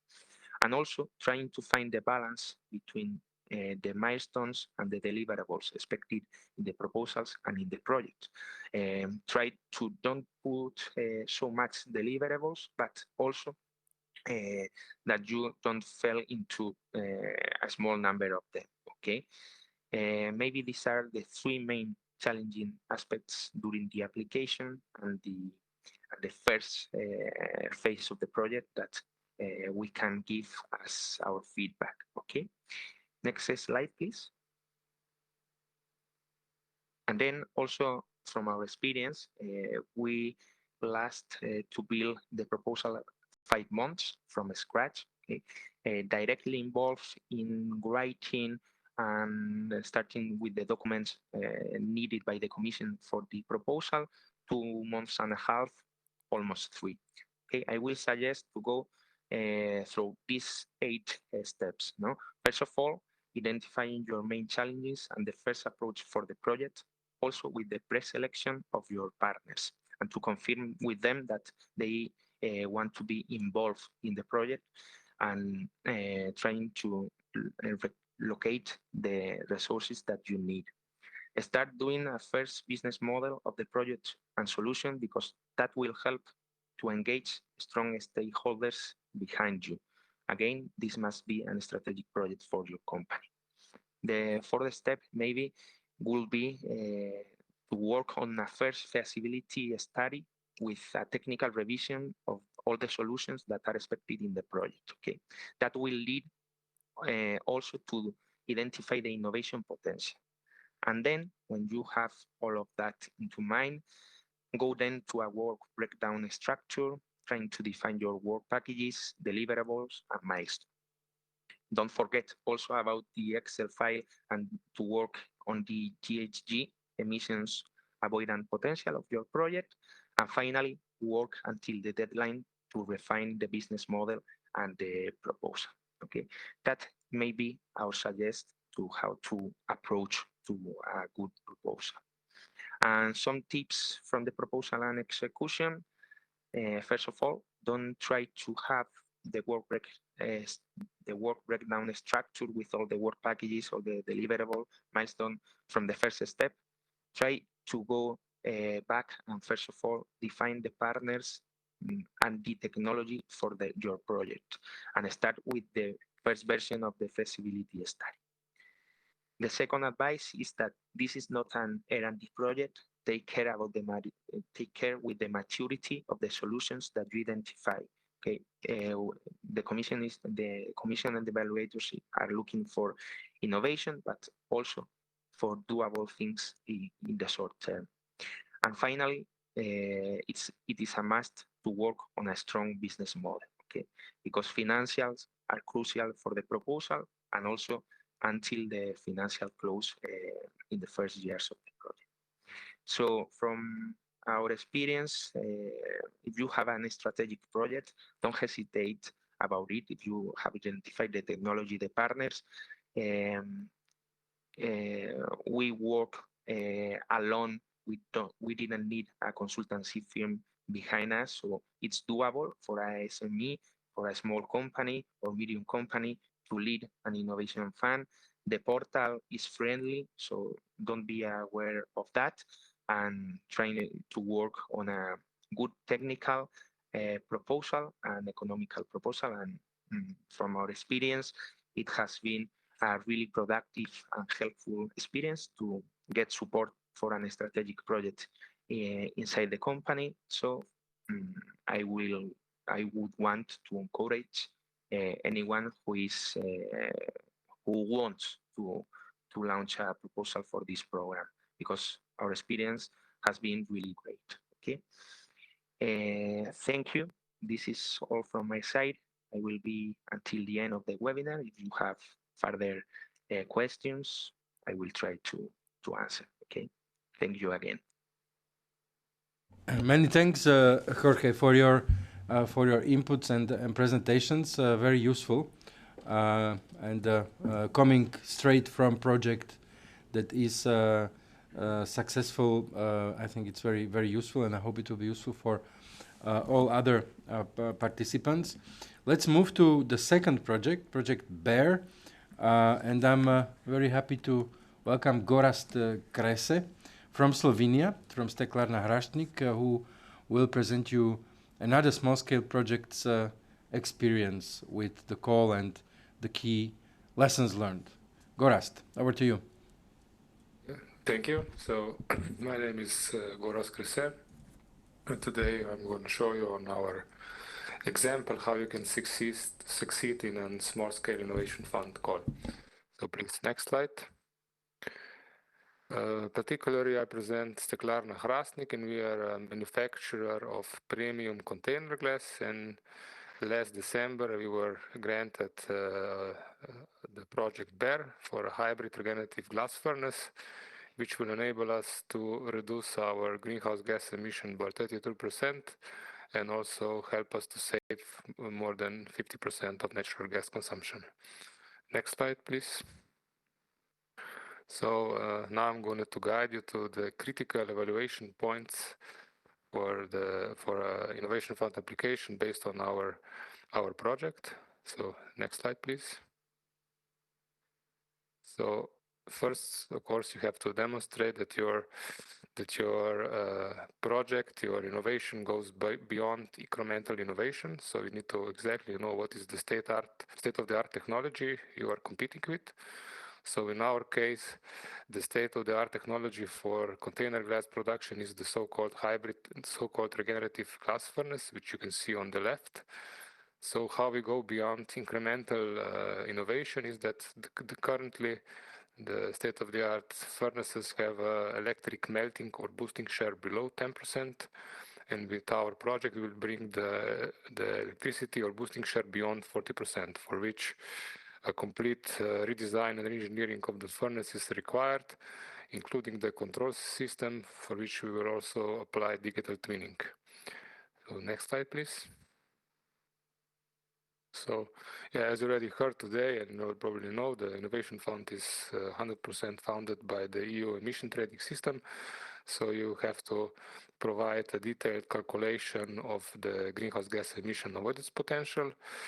This can be pretty straightforward or quite easy if an ETS benchmark exists for your activities. So in this case, the reference emission value is just a single number. In our case, because we produce extra white field glass, no such ETS benchmark exists. So we had to construct the reference scenario in the same case as the project scenario. This means that we had to define all the emission sources and also select the appropriate emission conversion factors. Also, it was basically for us it was not so difficult because under our national legislation we have to provide annual emissions report, also including the source of emissions. So we already had this data, so it was a little bit more difficult than DTS benchmark, but not so dramatical. So it will be a game changer for calculating the emissions. So please, next slide. Yes, also you have to prove that your project is mature enough for implementation. In terms of technical maturity, you have to provide the feasibility study, thereby demonstrating the techno-economic feasibility of your innovation, the TRL level, but also not to forget to provide support data that basically support your claims and estimates. So in such as calculations or simulation. In our case, we provided we basically did a CFD simulation of our furnace to identify critical points and also to define the necessary mitigation measures for a successful furnace design and also construction. In terms of financial maturity, you have to in the business plan demonstrate that your project will be economically profitable over the project lifetime. In our case, we provided evidence from off-takers that they are willing to buy less carbon-intensive bottles for a premium over the market price, in addition to the revenues from selling emission allowances, because with the electrification of the furnace, based on current and also future costs, our operation costs will basically be higher than before the implementation of the project.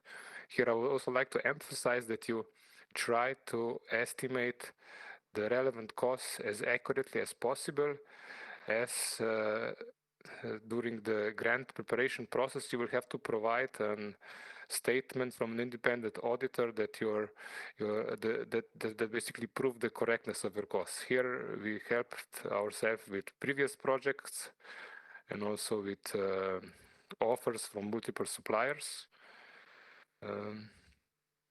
So in terms of operational maturity, you have to basically demonstrate that you have the right personnel to successfully implement the project. In our case, our company has 2 glass furnaces. The average lifespan of a furnace is around 10 years. So we basically have a new furnace every 5 years. So our project team basically knows how to build a furnace.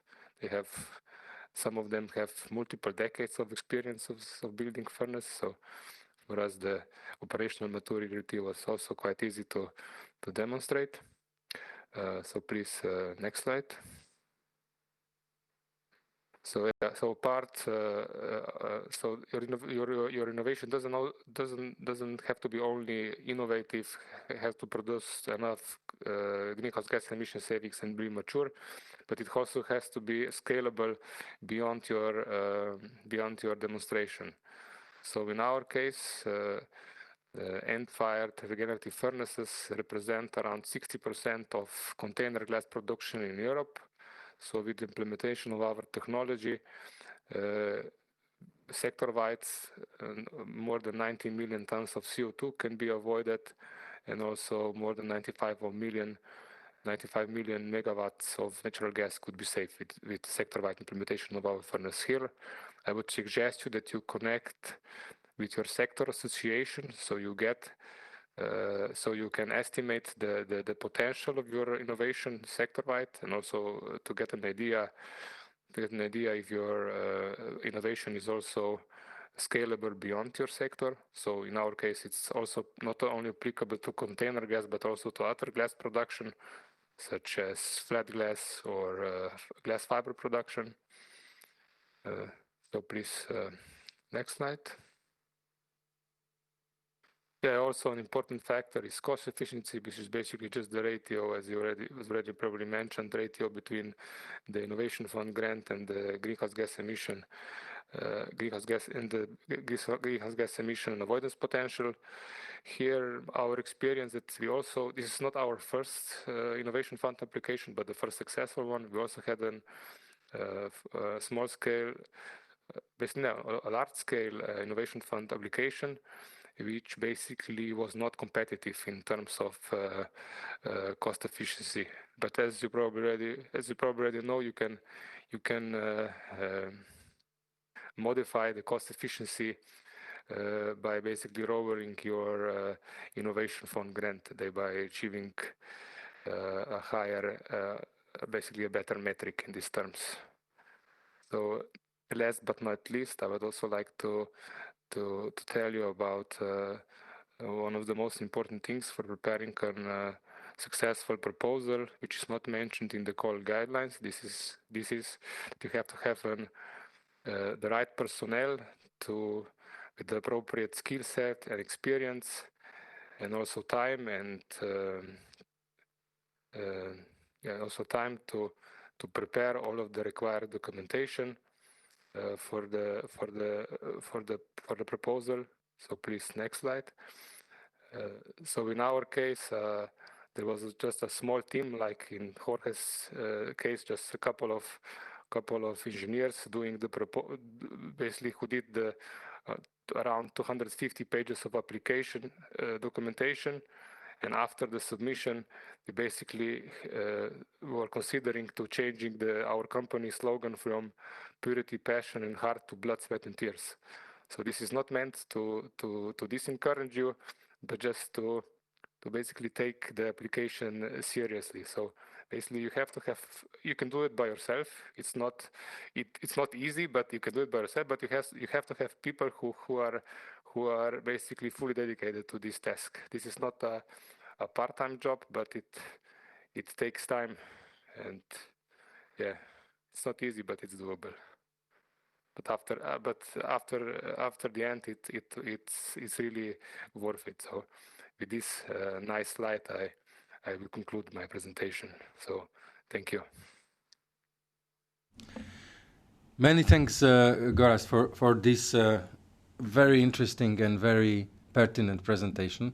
I hope the blood, sweat, and tears worked out well in your case, and it is also valid on the other side of the equation when doing all the utmost steps that are necessary to evaluate all the proposals and making sure that the best ones are selected and then implemented.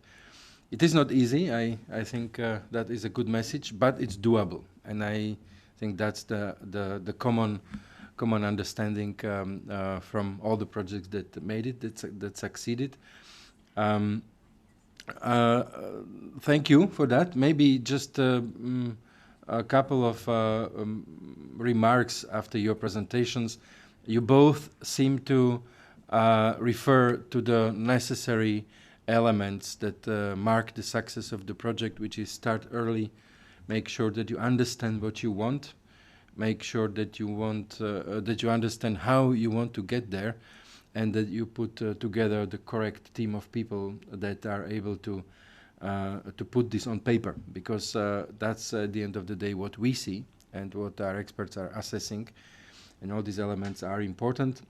You mentioned a couple of important points related to financial maturity, related to operational technical elements, which are essential part of the evaluation.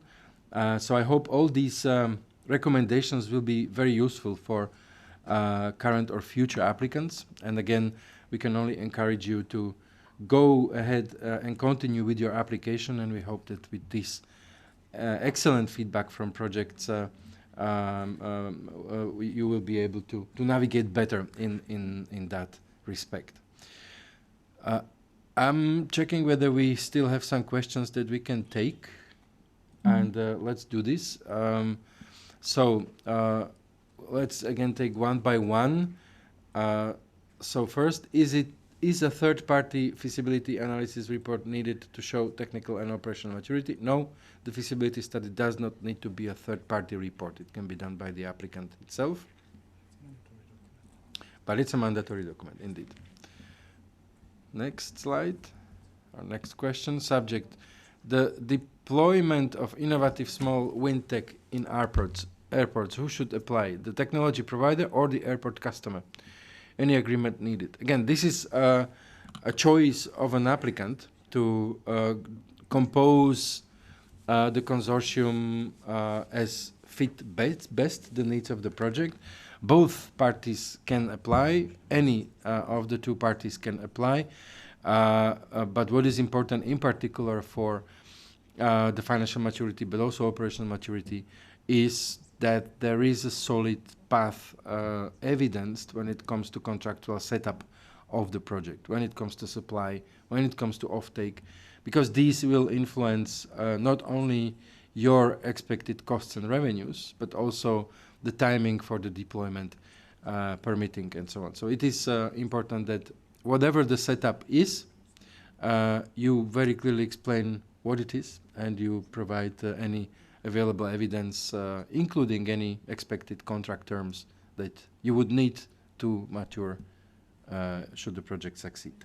Well. Yeah, and maybe also keep in mind that you will have an operational period at the end. So when you're talking about is there any contract needed, whomever is applying, and this is clearly also a question maybe of the boundary of your project, make sure that during the operational time where you have to report on the greenhouse gas savings achieved, that you have access to this at the end. So make sure that contractually this is also secured and included in your project. Okay, another question: how is innovativeness measured when combination is made of two existing techniques, but was never used in that form, combination, nor in that sector? Uwe, do you want to take this one? Yes. So you have to explain what is the state of the art for your solution so far, and that is then the measure, of course, of the innovation. So a combination of two techniques could be things that by themselves are already well established, but the combination is really an innovation by itself. That is absolutely possible, and something that the Innovation Fund is looking for. So you have to explain the innovation that your combination brings. You have to clearly explain the state of the art of the solution that you are proposing here, and explain why and how this project, your solution, is going beyond this state of the art.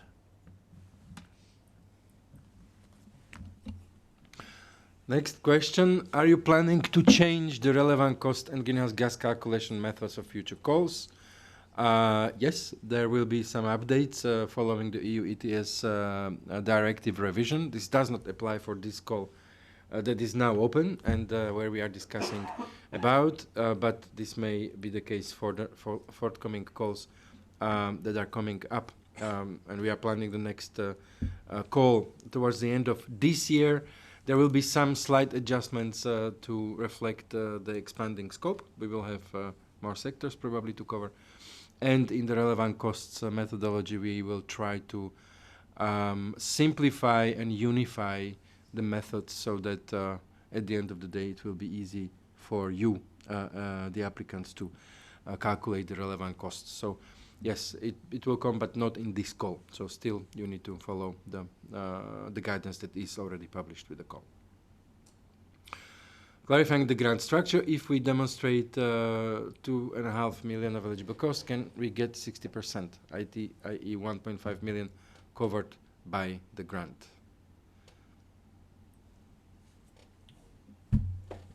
Kentan.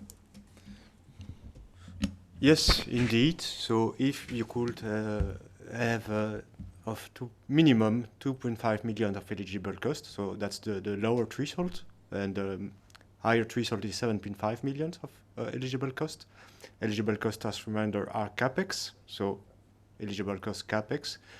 Then you will get indeed 60% of the eligible cost as grant. Indeed.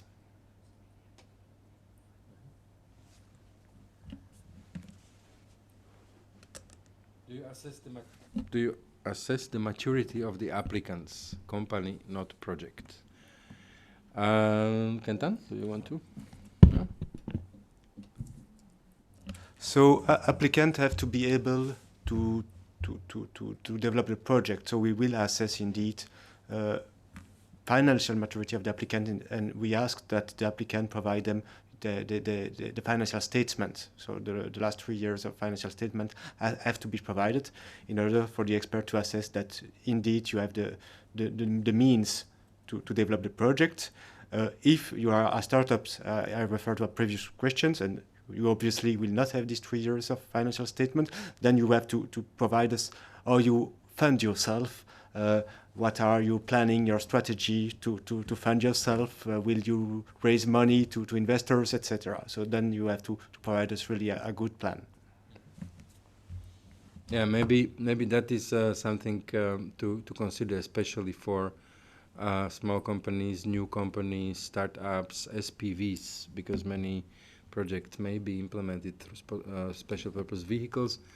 If you don't have a longer financial track record because of this, then the more explanation and visibility you provide in your application about who you are and how you can underpin that despite being a new company, the project is firmly in a good hand to be implemented, then please document this as much as you can with whatever means that is available, so that we can ascertain whether the applicant is indeed in the position to implement the project or not. And to reassure you, we have quite a lot of projects which are startups or SPVs. So it's completely possible to be funded by innovation funds, even though you don't have a track record.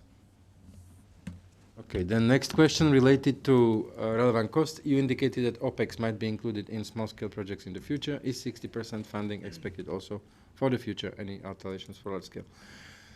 Yes, we are aligning the relevant cost provisions for large-scale and small-scale projects. This is still subject to change of the delegated act, obviously, which needs to pass the next legislative processes, but this is being considered for the series of calls going forward as of end of this year.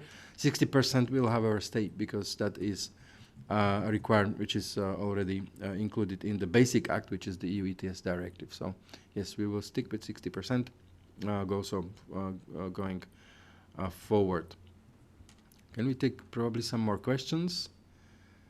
Yes, are scorings less strict if application amount is lower? If a small project needs 2.5 million, will it be as strictly treated as project needed 7.5 million? Uwe, Kentan, what do you say?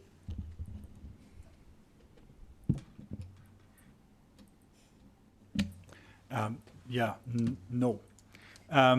So it's pretty clear that all proposals will be assessed against the same criteria and with the same scrutiny by the experts that will do this. So there is no bonus for smaller projects. We have the envelope between 2.5 and 7.5 million capex, and all of these projects have to fulfill the same standards.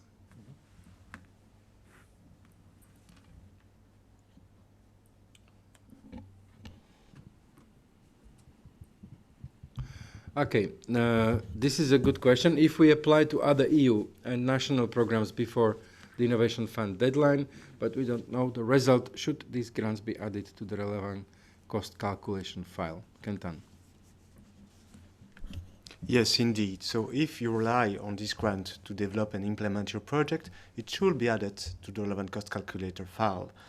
But it also means that there is a risk in your project. So it will be important for you to clearly explain how you mitigate this risk, and to ensure that even if these grants are not approved by your local authorities, that you will still be willing to do the project despite the potential refusal of this grant.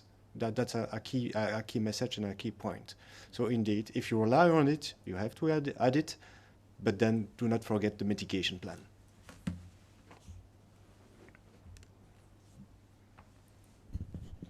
Okay, some countries do not have a clear permitting process for FOAC installations. What information should we include to show a credible permitting timeline? Uwe, do you want to take this one?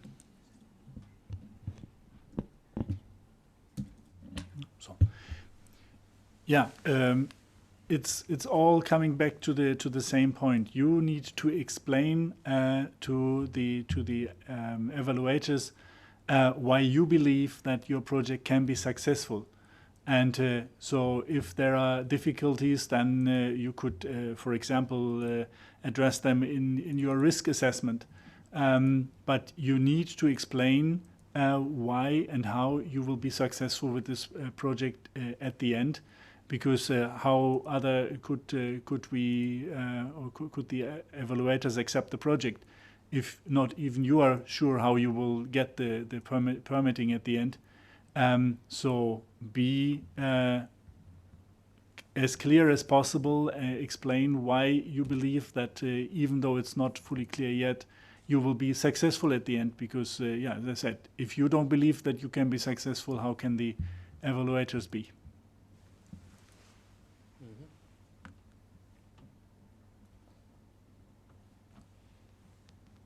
Yeah, and maybe just to complement, maybe to complement what Uwe said, obviously put sufficient time buffers in your planning. If you are not sure yet, because the project is new, because the market is not there, because legislation is not there, please put a realistic timeline and buffer time, because that is essential mitigation risk to make sure that you are deploying the project as planned. What is the process of ongoing evaluation for successful projects? I'm not sure I really got the question here. What is the process of ongoing evaluation for a successful project? Okay, so if the question relates to the process is described in the call text for every call. In essence, you submit your proposals, then there is the stage of admissibility and eligibility check, which essentially looks whether the project is eligible and whether the documentation is submitted as required by the call. Then we have the individual evaluation stage where the experts assess the proposals. Then we have consensus evaluation where the experts discuss each and every proposal and try to find a compromise and then score the project accordingly. Then we have consultation between the European Commission and CINEA, and then we come with the outcome of the evaluation, which goes out in the form of letters to all the applicants, and then we announce the results. And what if the question relates to what is the current state of the ongoing evaluation? Yes, the answer is it is ongoing, and we will come back to the applicants in coming days and weeks. Next question.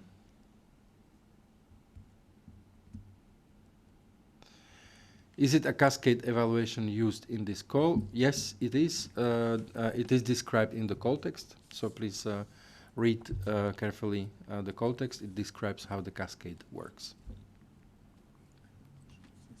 Well, yes. But this is the cascade question hopefully never applies to you, because that would mean that your project will not be evaluated until the end because of an issue. So fingers crossed that this is not any issue for your project. Okay, and the last question, what is the maximum timeline of the project? Uwe, small scale. Yeah, so first of all, we have a very hard deadline for the financial close. So you have to reach financial close within 4 years of the grant signature. And then this is followed by the implementation phase. That means your technology, your project will be implemented, will be built, will be set up, etc., followed by the entering into operation. And after entering into operation, you have 3 years of monitoring where you have to report at the end of every year about the greenhouse gas savings that you have achieved. And yeah, that really assembles the timeline of your project. And the time for entering into operation, so the implementation period, is not defined in the call text, but of course you have to explain this in the project implementation plan in a way that you are proposing standard, market standard, or really project-specific useful time, and not taking overly long or not being super short and unrealistic. So we really have to propose a realistic time frame here that is convincing the evaluators at the end. Yes, and one point, in the call document, there is a notion of project duration, and I want you to really stress on the fact that according to the European Commission, the project duration is the time during which the project is followed by the Commission, by CINEA. So it's not the lifetime of your project. So do not confuse. Project duration is not the lifetime of your project. We expect you to present us in the business plan and in the financial information file the full lifetime of the project. Even though, as Uwe mentioned, the project duration and the monitoring period will be limited to 3 years after entry into operation. If it's still unclear, we have the full lifetime of 20 projects, let's say, out of which 7 are related to the grant agreement with the European Commission. That is what we call project duration. That is the duration of the grant agreement, but the project probably will go longer. In your financial projections, please follow the whole lifetime. Nevertheless, for the work packages, for the activities that you will implement, obviously, that is the duration of the project that is governed by the grant agreement. Okay, so that period will be shorter. I hope this is clear now. If not, then again, please don't hesitate to use the help desk.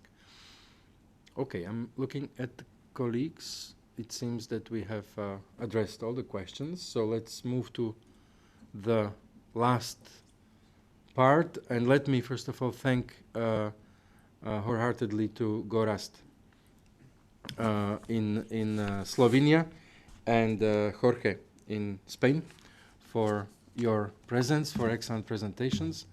As said before, all the slides and the presentations will be recorded and placed on the event website, so you will have a possibility to review this. But let's move now, next slide please, to the concluding remarks. Can we move to the next slide please? Yeah. So maybe just to sort of comprise what we have been following throughout the whole morning. It seems not really a rocket science, these recommendations, but they are essential. And they are very important that you have them in mind when preparing your proposal.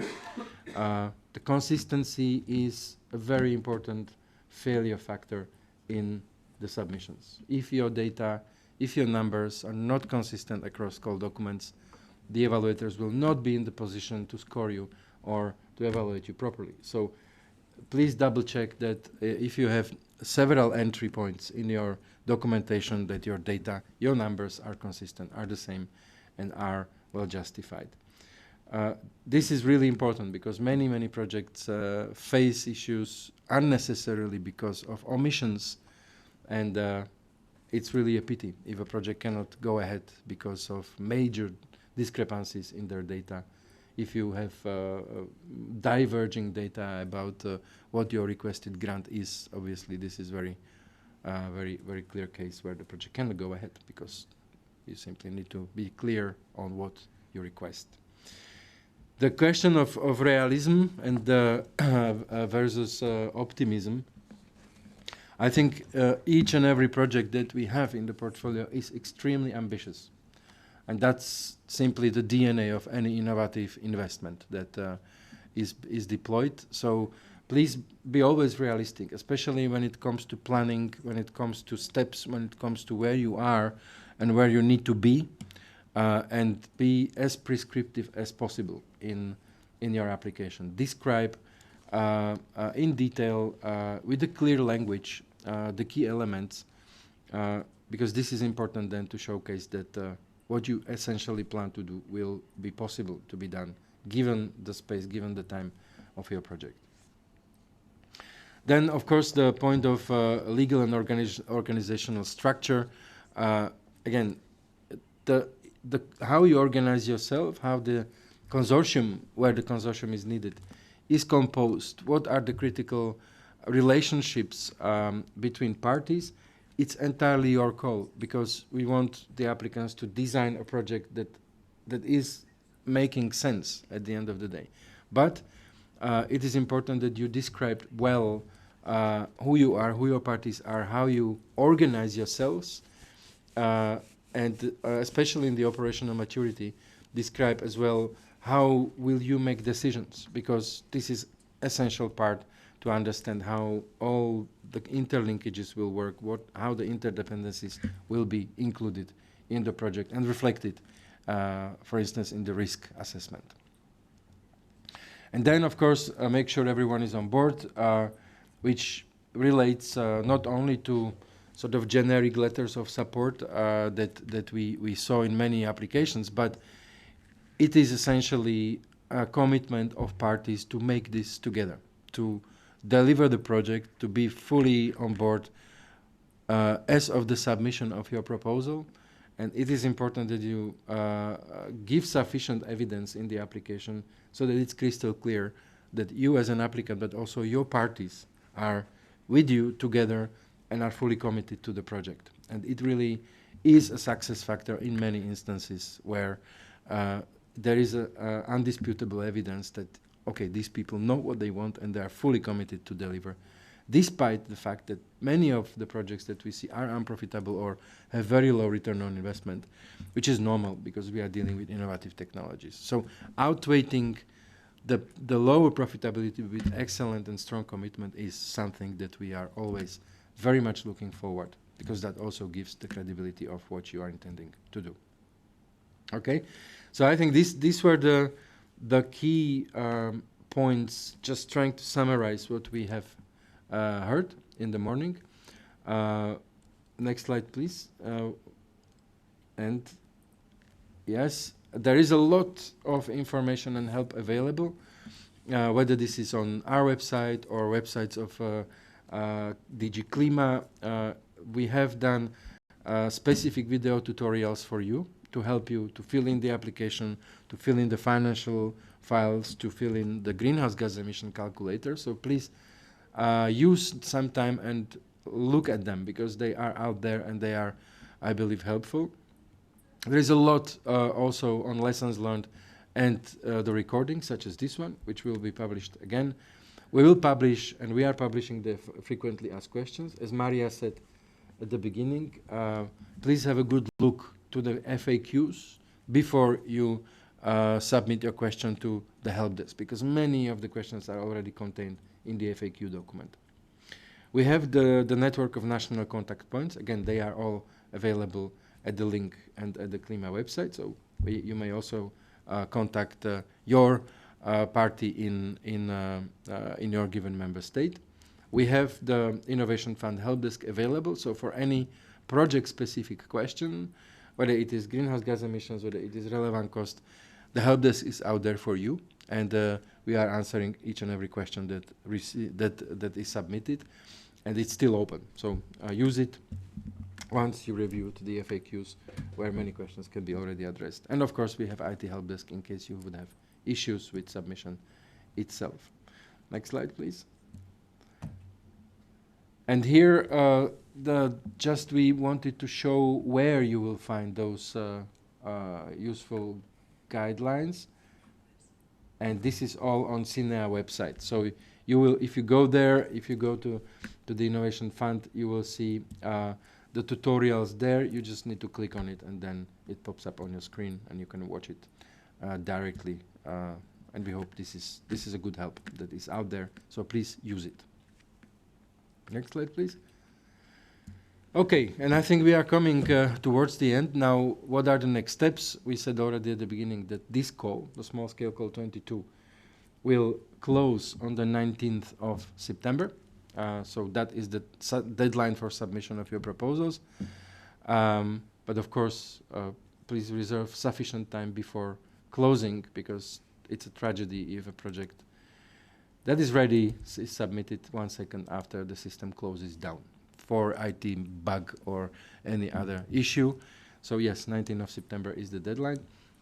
Then the next step, of course, in the Innovation Fund calls, the next edition of the calls will be launched towards the end of the year.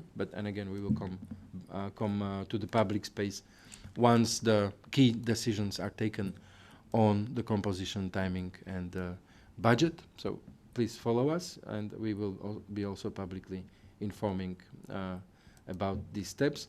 And of course, as mentioned before, for hydrogen production, we are on track to deploy the next a new competitive bidding auction scheme for hydrogen, for green hydrogen production towards the end of the year. So you will see 2 new strands of support coming on stream towards the end of this year. And again, you will hear from us and from colleagues in DG CLIMA in the meantime, providing sufficient and new information to you. Next slide, please. And I think that's also important for those who participate today. Please come back to us and share your feedback. It's very useful for us to fine-tune and improve any further events that we will organize for you. So please don't hesitate, and before you go, help us with your feedback about this session. Okay, and I think that's that is taking us back to the end. But maybe we can share the agenda slide from the beginning, or this is the one. So the next sessions. Now we will have a break until 2 p.m. And we see each other again in the afternoon. We will have a full afternoon. It's a long day, but we hope it's useful. So we will have 2 sessions, one destined to renewable energy and energy storage, the second afterwards to energy-intensive industry, carbon capture, use and storage. We will have orientation sessions, which means that those projects that applied and registered will have their time slots lined up. And the team of CINEA and DG CLIMA will address those comments and questions in an open space. So anyone interested, please watch us. It may be an interesting source of information also for those projects that did not register on time to get the slot. That session will not be recorded, just for the sake of transparency. But anyway, you are able to watch it just by clicking on the links. And the same fashion will be organized tomorrow in the morning, where we will have 2 parallel sessions in the same, let's say, 2 blocks, where we will continue with the orientation debate with potential applicants. So maybe we should show again the links where people can connect. They can stay where they are. Okay, so yes, you can stay where you are in this room. Or click again to this room, how you connect it, should you need to disconnect, and the session will simply continue. And in the slide deck, we have sent you the links for tomorrow's sessions, where you need to, again, click, because these 2 will be parallel. I hope I said it correctly, and it's all clear. Okay. Thank you very much, ladies and gentlemen, dear colleagues, for being with us today. And see you soon at 2 p.m. in our following orientation dialogue sessions. Bon appétit.